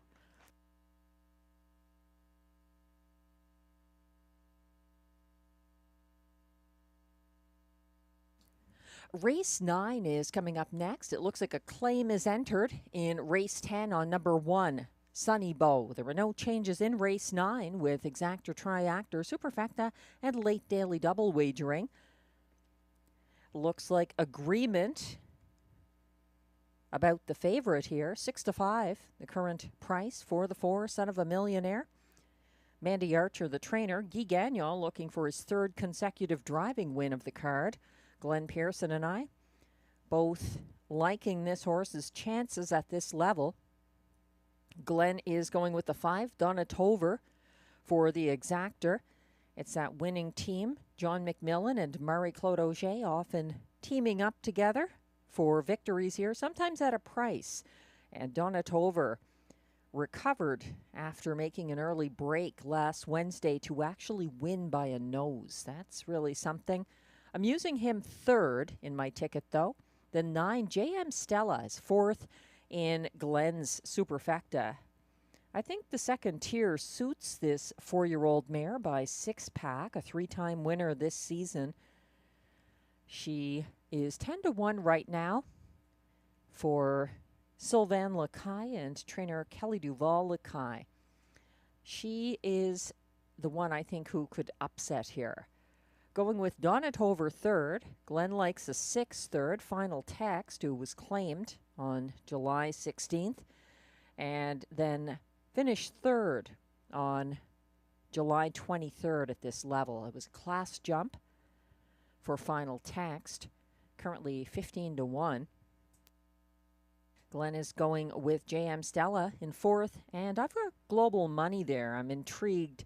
Ryan Guy driving this 4-year-old international money gelding for trainer Pierre Beauvais. Pierre Beauvais usually trains and drives. He's on board the 8 Charlie Barr, making only his 4th start of the season after a promising qualifier on July 19th at Kawartha Downs. Not sure what to make of that, but the post doesn't help Charlie Barr. Exactor, triactor, superfecta, and late daily double wagering available on upcoming race 9. And again, note in race 10, a claim is entered on number 1, Sunny Bow.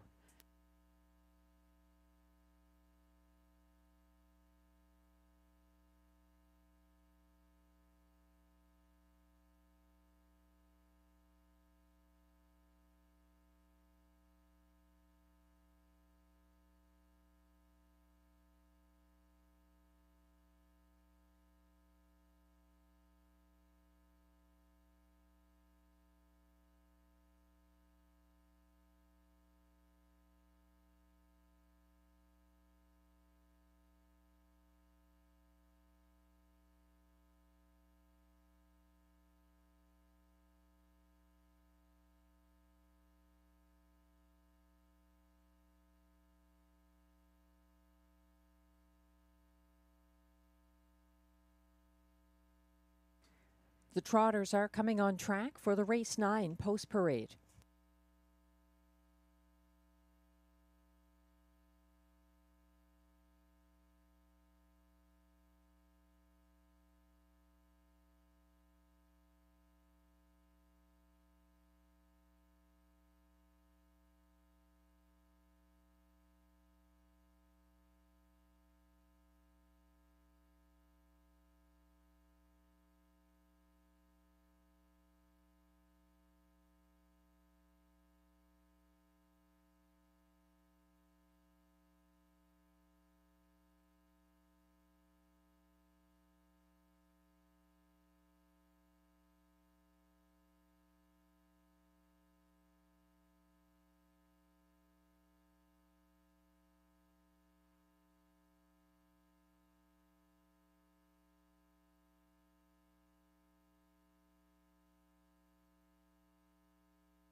Here come the race 9 trotters for the post parade. Non-winners of $5,000 in their last 5 starts. Allowances for fillies and mares.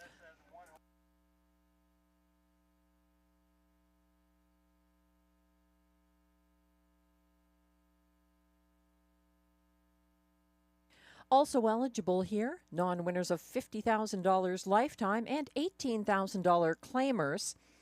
The one wasting no time is currently being examined by the AGCO veterinarian. I've just been informed by the judges.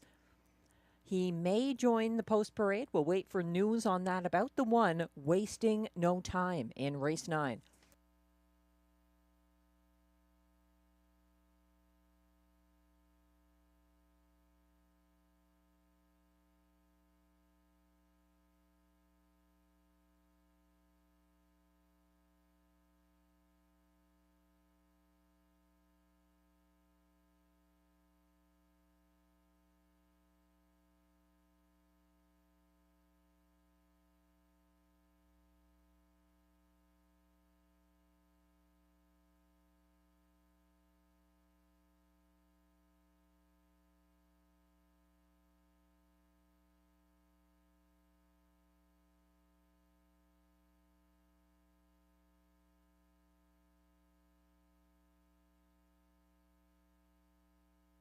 As mentioned, the one wasting no time is excused from post parade for the moment. He's being examined by the AGCO veterinarian on the backstretch. So we're leading with number 2, Cadillac. He is owned by Michel Grenier of Gatineau, Quebec, trained by Alain Martin. Stéphane Pouliot drives. 3 is Global Money, owned by Nicole Beauvais-Gertner of Apple Hill, Ontario. Pierre Beauvais trains. Ryan Guy picks up the catch drive.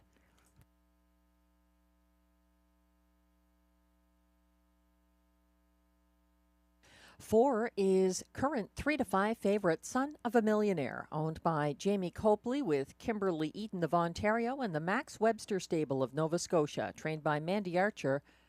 Guy Gagnon drives. 5 is Donna, owned and trained by John McMillan of Odessa, Ontario. Marie-Claude Auger drives. 6 is Final Text, owned by trainer Sylvain Côté of Joliette with Michel Legasse of Terrebonne, Quebec. Pascal Berube is in the sulky.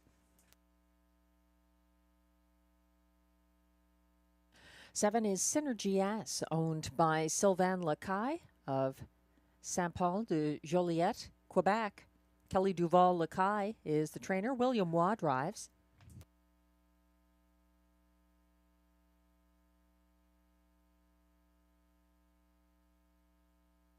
8 is Charlie Barr, owned by Nicole Beauvais-Gertner of Apple Hill, Ontario. Pierre Beauvais trains and drives.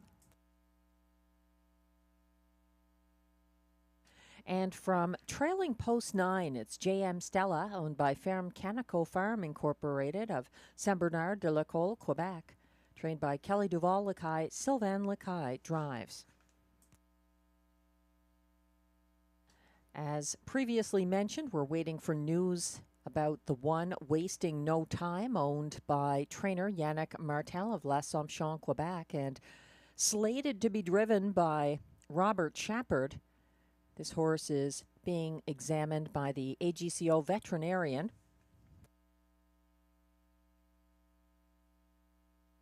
We're looking at Son of a Millionaire.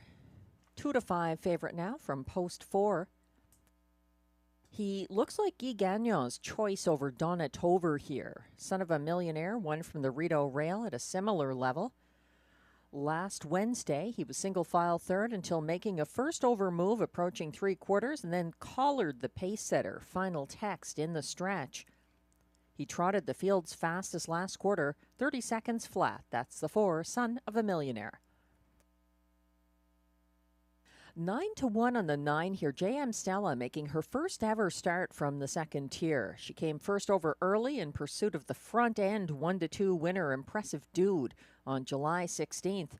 J.M. Stella backed into third along the pylons at the opening quarter and got boxed in on the backstretch by the first over, Son of a Millionaire. She was loose late for place and overlooked right now from a post that may actually suit her. Post 9, J.M. Stella. The 5, Donna is 5-1. He's stepping up in class. After an off-the-pace Wednesday win at a lower level, he broke leaving from the rail, then caught the field, advancing second over from 5th into the second turn. He had an eye-catching move approaching three-quarters and swept past the pace-setting 7-5 favorite Royale du Ara late. He edged out Sant'Ambrogio in the photo for win, and this is his debut for Marie-Claude Auger. Number 5, Donna 5-1.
The judges have just informed me that the 1 in race 9, Wasting No Time, should be coming on to the track.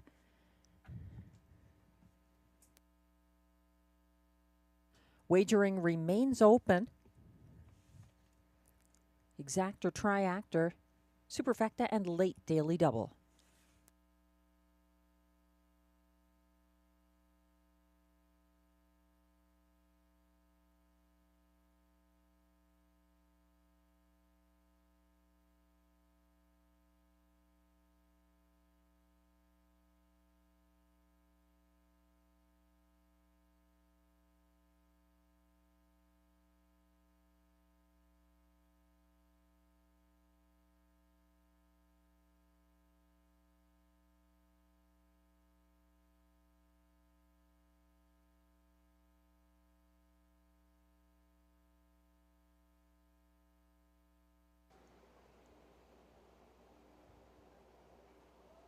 Looks like number 5, Donna Tover, is being turned.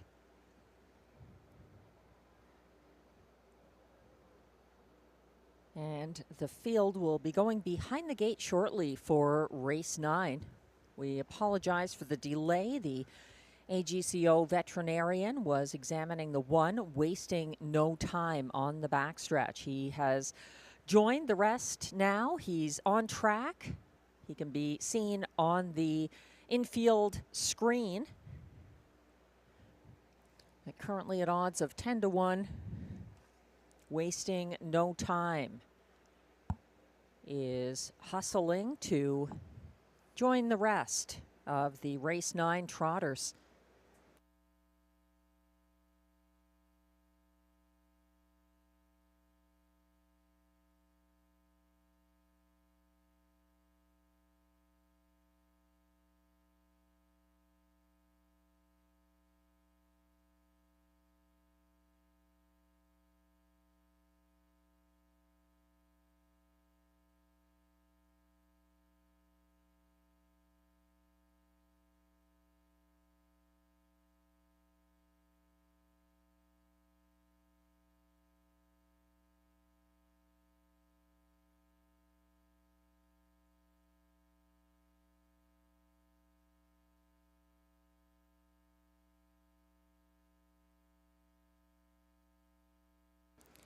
As we wait for the race 9 trotters to line up, just another reminder that if you want to catch the 100th edition of the Hambletonian Stakes live from the Meadowlands this Saturday, August 2nd, you can watch and wager in the Rideau Carleton Trackside Simulcast Lounge. It's a great card, pacing and trotting, but the highlight is the 100th edition of the Hambletonian. Stick around into the evening for Tammy Forgey's free-to-play handicapping contest. The jackpot has reached $200. You must be on track to play and collect your winnings if you're the lucky and or talented handicapper on a particular Saturday evening.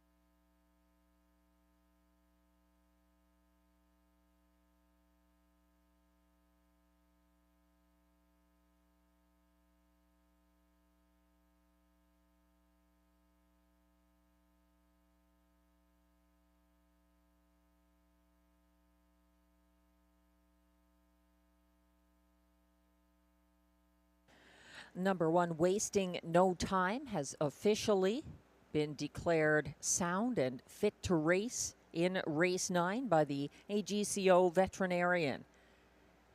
He's now joining the other race 9 trotters on the turn, and they'll be lining up for race 9. Starter has called the field.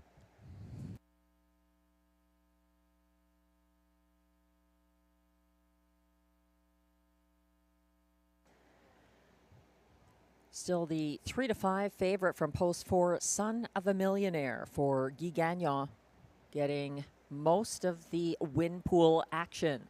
This field is lining up behind the gate now. 1 is Wasting No Time for Robert Shepard. 2, Cadillac, Stefan Pouliot. 3, Global Money, Ryan Guy. 4, Son of a Millionaire, Guy Gagnon. 5, Donna, Marie-Claude Auger. 6, Final Text, Pascal Berube. 7, Synergy S, William Moy. On the outside, 8, Charlie Barr for Pierre Beauvais. And the trailer is 9, JM Stella, Sylvain Lacaille. There on the turn, headed towards the backstretch.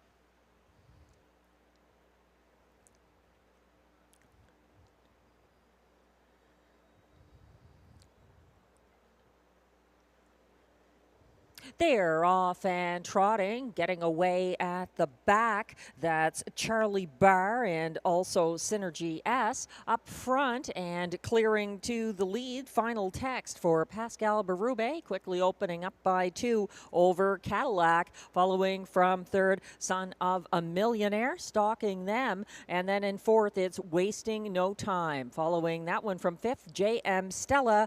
Then it's Global Money on the first turn. And to the opening quarter in 28 and 3. They're single file, and up front leading the way at this point, it's Final Text, where she likes to be on the front end, stalked by Cadillac. Then 3rd, Son of a Millionaire. 4th, Wasting No Time. 5th, JM Stella. 6th, that's Global Money. 7th, Synergy S has gained ground to catch up. Then it's Charlie Barr, and at the back of the field and gapping Donna. They got to the half in 58 and 4, a 30 and 1 second panel breather for Final Text. Still in the pocket, Cadillac. Here's the expected first over move from the favorite, Son of a Millionaire. Brushing up alongside leader Final Text on the backstretch. Second over now from 4th, but gapping cover, Wasting No Time. Behind that one, JM Stella has stepped out. 3rd over from 5th. And then Charlie Barr is 3rd over from 6th. 3/4 reached in 1:27 and 4. And after a pace-setting effort, Final Text looks to be put away at the top of the stretch by Son of a Millionaire. opening up late for driver Guy Gagnon, coming on to try to pick him off late, wasting no time. A good place finish.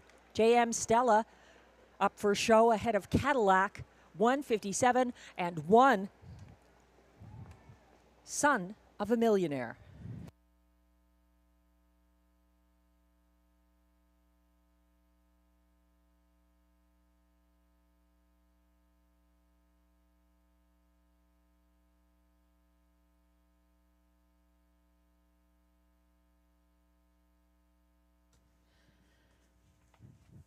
When Guy Gagnon gets a win streak going, it's a tough thing to put an end to, especially with a nice horse like this.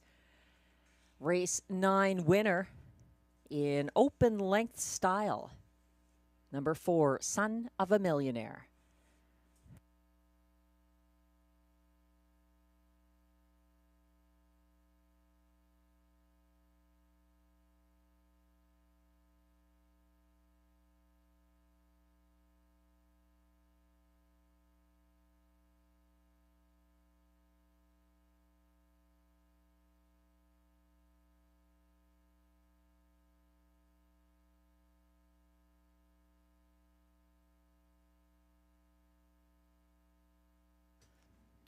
The unofficial top 4 finishers are now posted for race 9, going off at final odds of 1-5. Number 4, Son of a Millionaire, delivers another win for Guy Gagnon tonight. Closing for place, number 1, Wasting No Time, ahead of the 9, JM Stella, 3rd, and 2, Cadillac, finished 4th. 4-1-9-2. The unofficial top 4 in race 9. Please hold all tickets.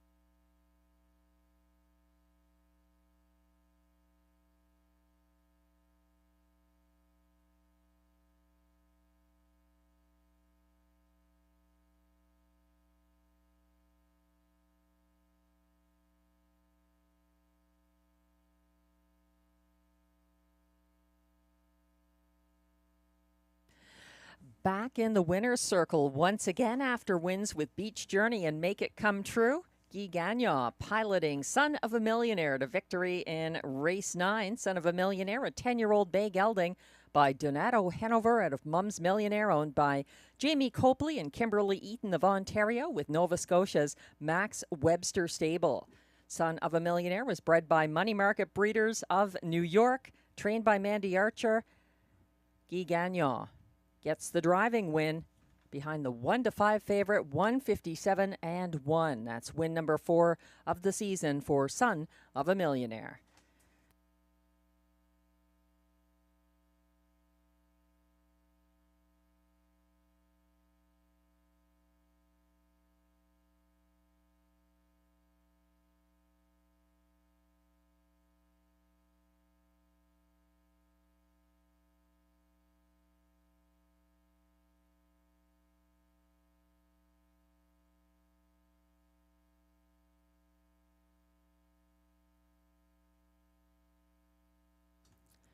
Race 9 is now official. Prices are posted for race 9, where number 4, Son of a Millionaire, returns $2.50 to win. The $2 4-1 exactor pays $13.30. It's $24.30 if you had the $1 triactor 419 ticket, and the $1 superfecta 4192 returns $133 even.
The race 9 rundown is now displayed. Number 1, Wasting No Time, was second. 2, Cadillac was fourth. 3, Global Money, sixth. 4, Son of a Millionaire, a winning 1-5 favorite for Guy Gagnon.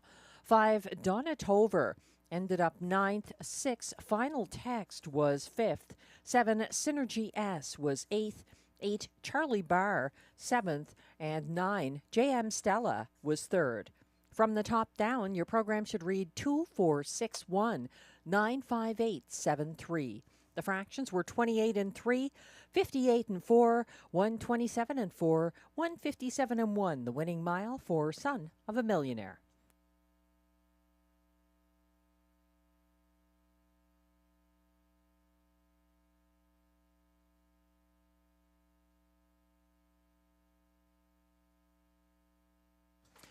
Only one more race is left tonight, and it's the Robbie D'Alessandro Pace this evening with exactor, triactor, and high five wagering. No changes, just a claim entered on the current 4-5 favorite from the rail.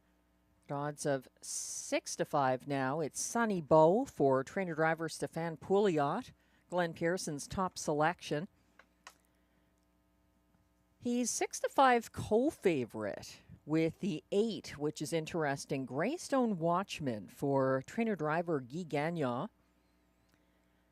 When Guy Gagnon gets rolling, can the 8-hole even stop him?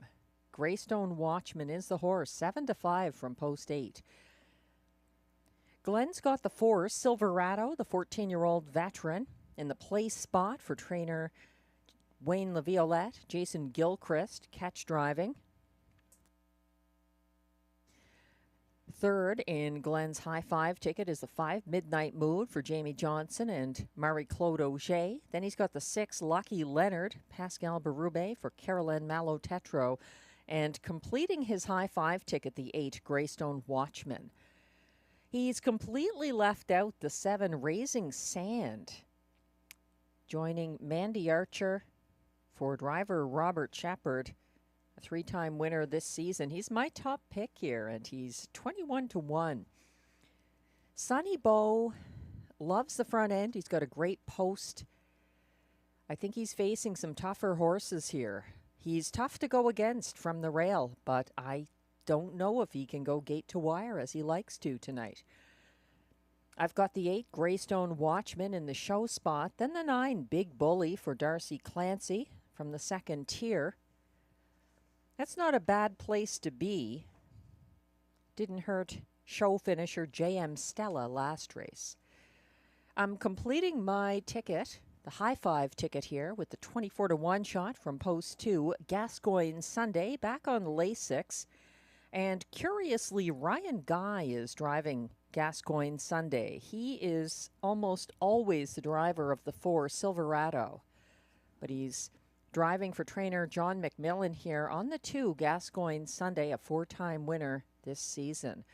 As I said, this was a very tough race to think about from a handicapping perspective, and you very rarely see the 1 and the 8 as 8-5 co-favorites.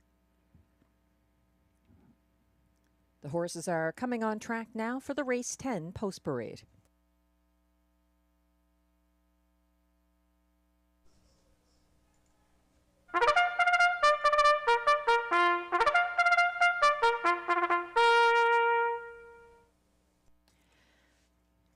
Here come the race 10 pacers for the Robbie D'Alessandro Pace. Non-winners of $400 per start in their last 10, with non-winners of a race this year allowed $100. Also eligible $8,500 claimers. They race for a purse of $6,200.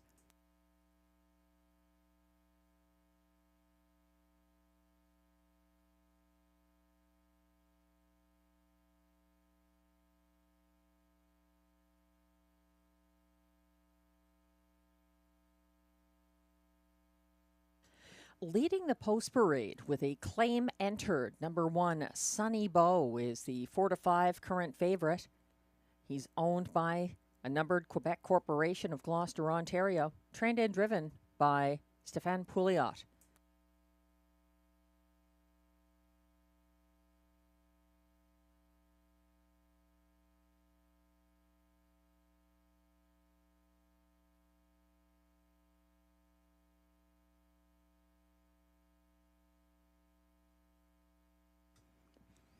2 is Gascoigne Sunday, back on lay 6, owned by trainer John McMillan with Aidan Keeley-Griffiths, both of Odessa, Ontario. Ryan Guy gets the drive. 3 is Perfect Rolo, also resuming lay 6 for driver-owner Sylvain Lacaille of Saint-Paul-de-Joliette, Quebec. Kelly Duval-Lacaille trains.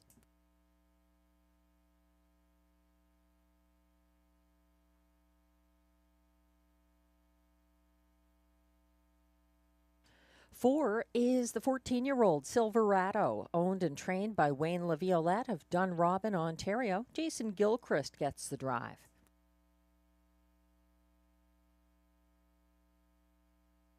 5 is Midnight Mood, owned by trainer Jamie Johnson and Sonia Johnson, both of Edwards, Ontario. Marie-Claude Auger drives.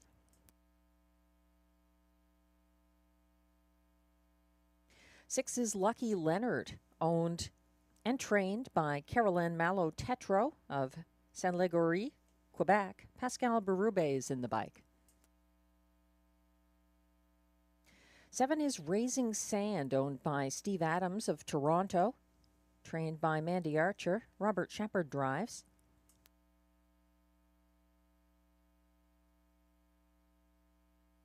'On the outside from post 8, Greystone Watchman, owned by Nicolas Soucy, Sorel Tracy, Quebec, trained and driven by Guy Gagnon. And completing the field from trailing post 9, Big Bully, owned by trainer-driver Darcy Clancy of Odessa, Ontario, with Raymond Alport of Kingston as co-owner. That's your field of 9 pacers for upcoming race 10. There were no changes other than the fact that there is a claim entered on number 1, Sunny Bow.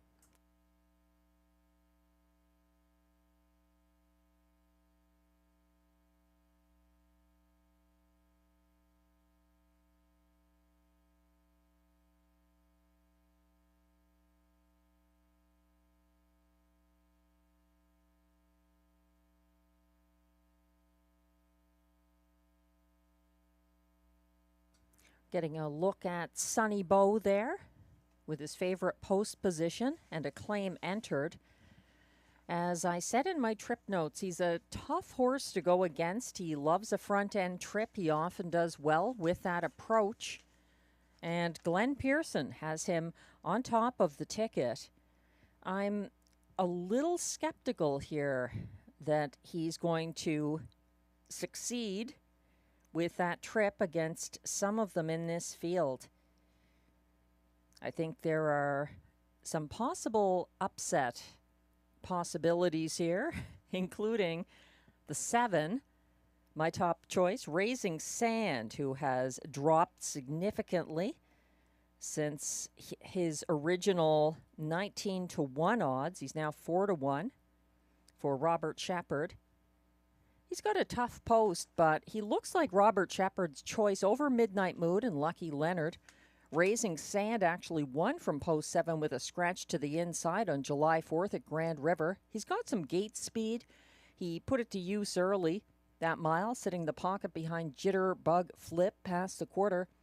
He was a going-away winner that race. This is his debut for Mandy Archer. The post is not a good thing. 9-2 right now on Raising Sand. Front end loving number 1, Sunny Bow, tough to go against when he draws inside.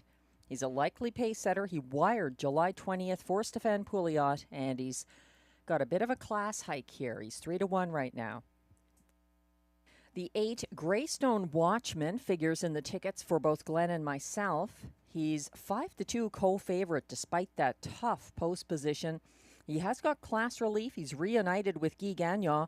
He has never missed the Superfecta when driven by Guy Gagnon or trained by Guy Gagnon.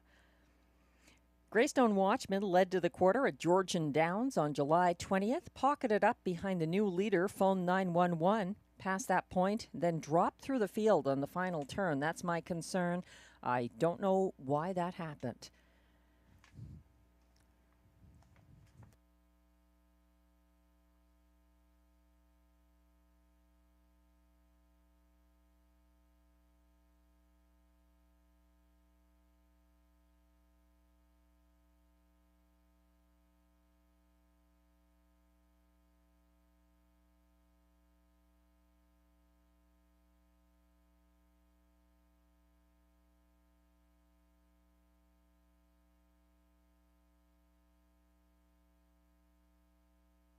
The starter has called the race 10 Pacers. It's your last chance tonight to play Rideau Carleton.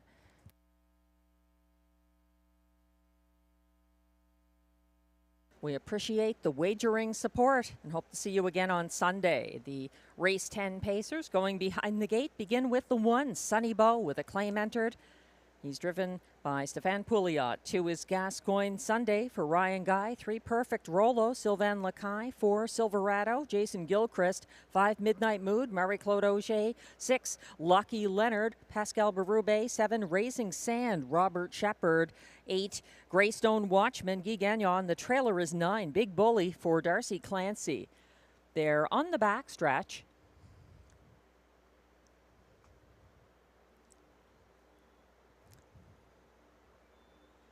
They're off and pacing, and that's Perfect Rolo leaving aggressively to take on Sonny Bow, who puts rail advantage to full advantage. Here comes a huge move from Greystone Watchman, trying to cross over for Guy Gagnon, but he's going to have to take back. He's second over fourth now and looking for room along the pylons. Getting away very well from the trailing post. Big Bully is in the top 3 as they head to a 27-2 opening quarter, and they're led by Sonny Bow. In the pocket for Darcy Clancy, that's Big Bully, and then following from third, Perfect Rolo. Fourth, Greystone Watchman. Fifth, Gascoigne Sunday stepping out and flushing out Greystone Watchman. Following third over, that's Midnight Mood, and they're circling into the second turn now. Sonny Bow unobstructed on the front end. They're bunching up behind him, though. He reached the halfway station in 57-1, gapping second now. That's Big Bully. Third on the inside, Perfect Rolo. Fourth from first over, Greystone Watchman pressing on. Fifth along the pylons, Raising Sand to his outside in sixth. That's Gascoigne Sunday. Seventh and gaining ground, that is Midnight Mood. Third over.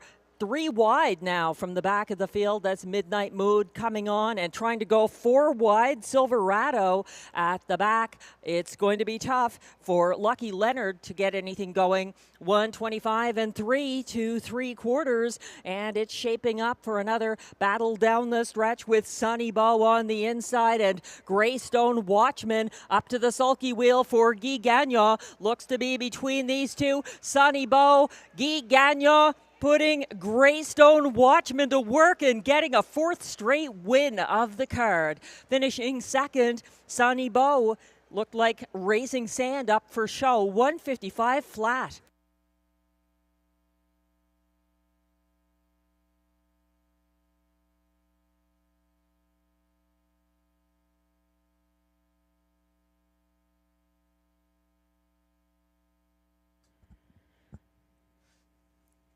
What can you say? He's the reigning O'Brien Award of Horsemanship winner. Guy Gagnon, a masterful drive, overcoming post 8 with Greystone Watchman to take down the pace-setting Sonny Bow in our last race of the night.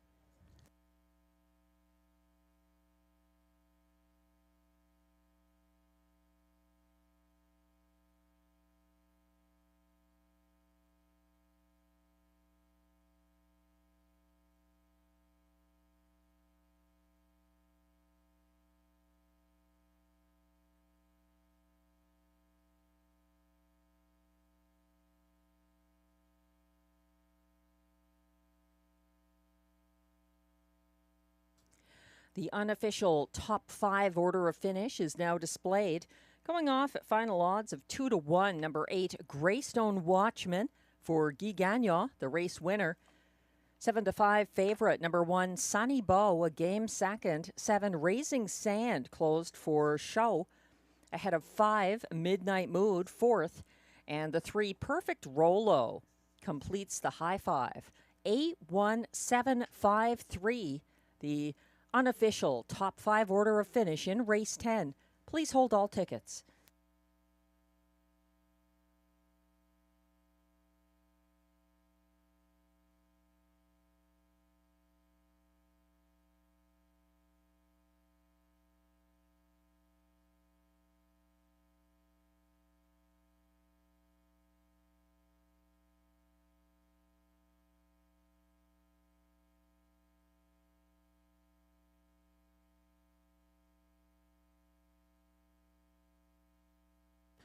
Feel free to applaud horse and driver overcoming a very tough post position and a very tough horse who loves the front end, Sunny Bow. But Greystone Watchman got it done. It's the 4th consecutive driving win of the card for Guy Gagnon, who also trains Greystone Watchman, the unofficial race 10 winner. He's a 7-year-old bay gelding by He's Watching out of Lady Cordalisa, owned by Nicolas Soucy, Sorel Tracy, Quebec, bred by James Caddy and Jean Caddy of Embro, Ontario. Trained and driven by Guy Gagnon. That's his 2nd win this year. Greystone Watchman in a seasonal best mark, 155 flat. Congratulations.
Race 10 is now official.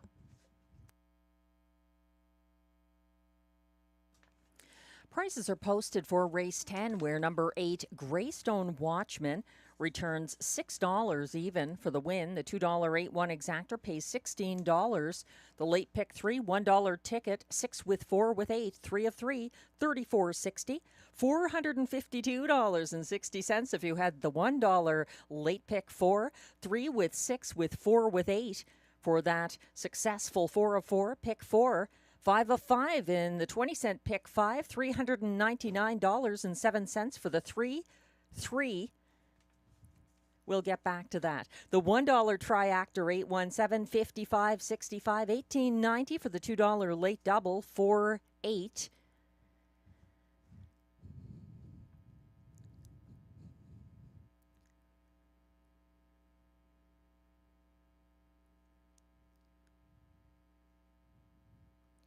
That pick 5, 5 of 5, $399.07 for 3 with 6 with 4 with 8, and $1,782 for the 20-cent Super High 5, 81753, the winning High 5 combination in race 10.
The race 10 rundown is now on your screen. 7-5 favorite number 2, Sunny Bow, finished second. 2, Gascoigne Sunday was 9th. 3, Perfect Rolo, 5th. 4, Silverado, 6th. 5, Midnight Mood, 4th. 6, Lucky Leonard, 7th. 7, Raising Sand, 3rd. 8, Greystone Watchman, a winner for Guy Gagnon. And 9, Big Bully ended up 8th. From the top down, your program should read 2-9-5-6-4-7-3-1-8.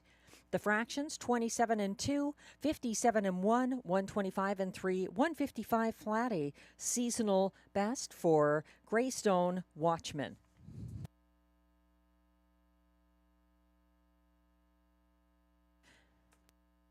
Sunny Bow was claimed in race 10 for a price of $8,500 and moves to new owner-trainer Melissa Loyer.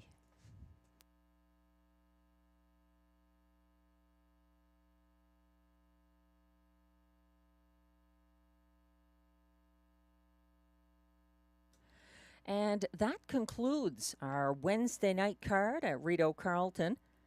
Tonight's handle, $145,146. Thanks to everyone who watched and wagered this evening. We'll be back again with more live racing from the nation's capital on Sunday, August 3rd. It's Race for Wishes Day. Bring the family, bring the kids. 4 p.m. Doors open trackside with activities for the whole family and fundraising throughout the evening for the Make-A-Wish Foundation of Canada, helping children with critical illnesses. Take note again, Hambletonian Day, this Saturday, August 2nd, in the Simulcast Lounge. Hope you can make it. Thanks again. Enjoy the rest of your evening and week. I'm Melissa Keith, track announcer. Good night.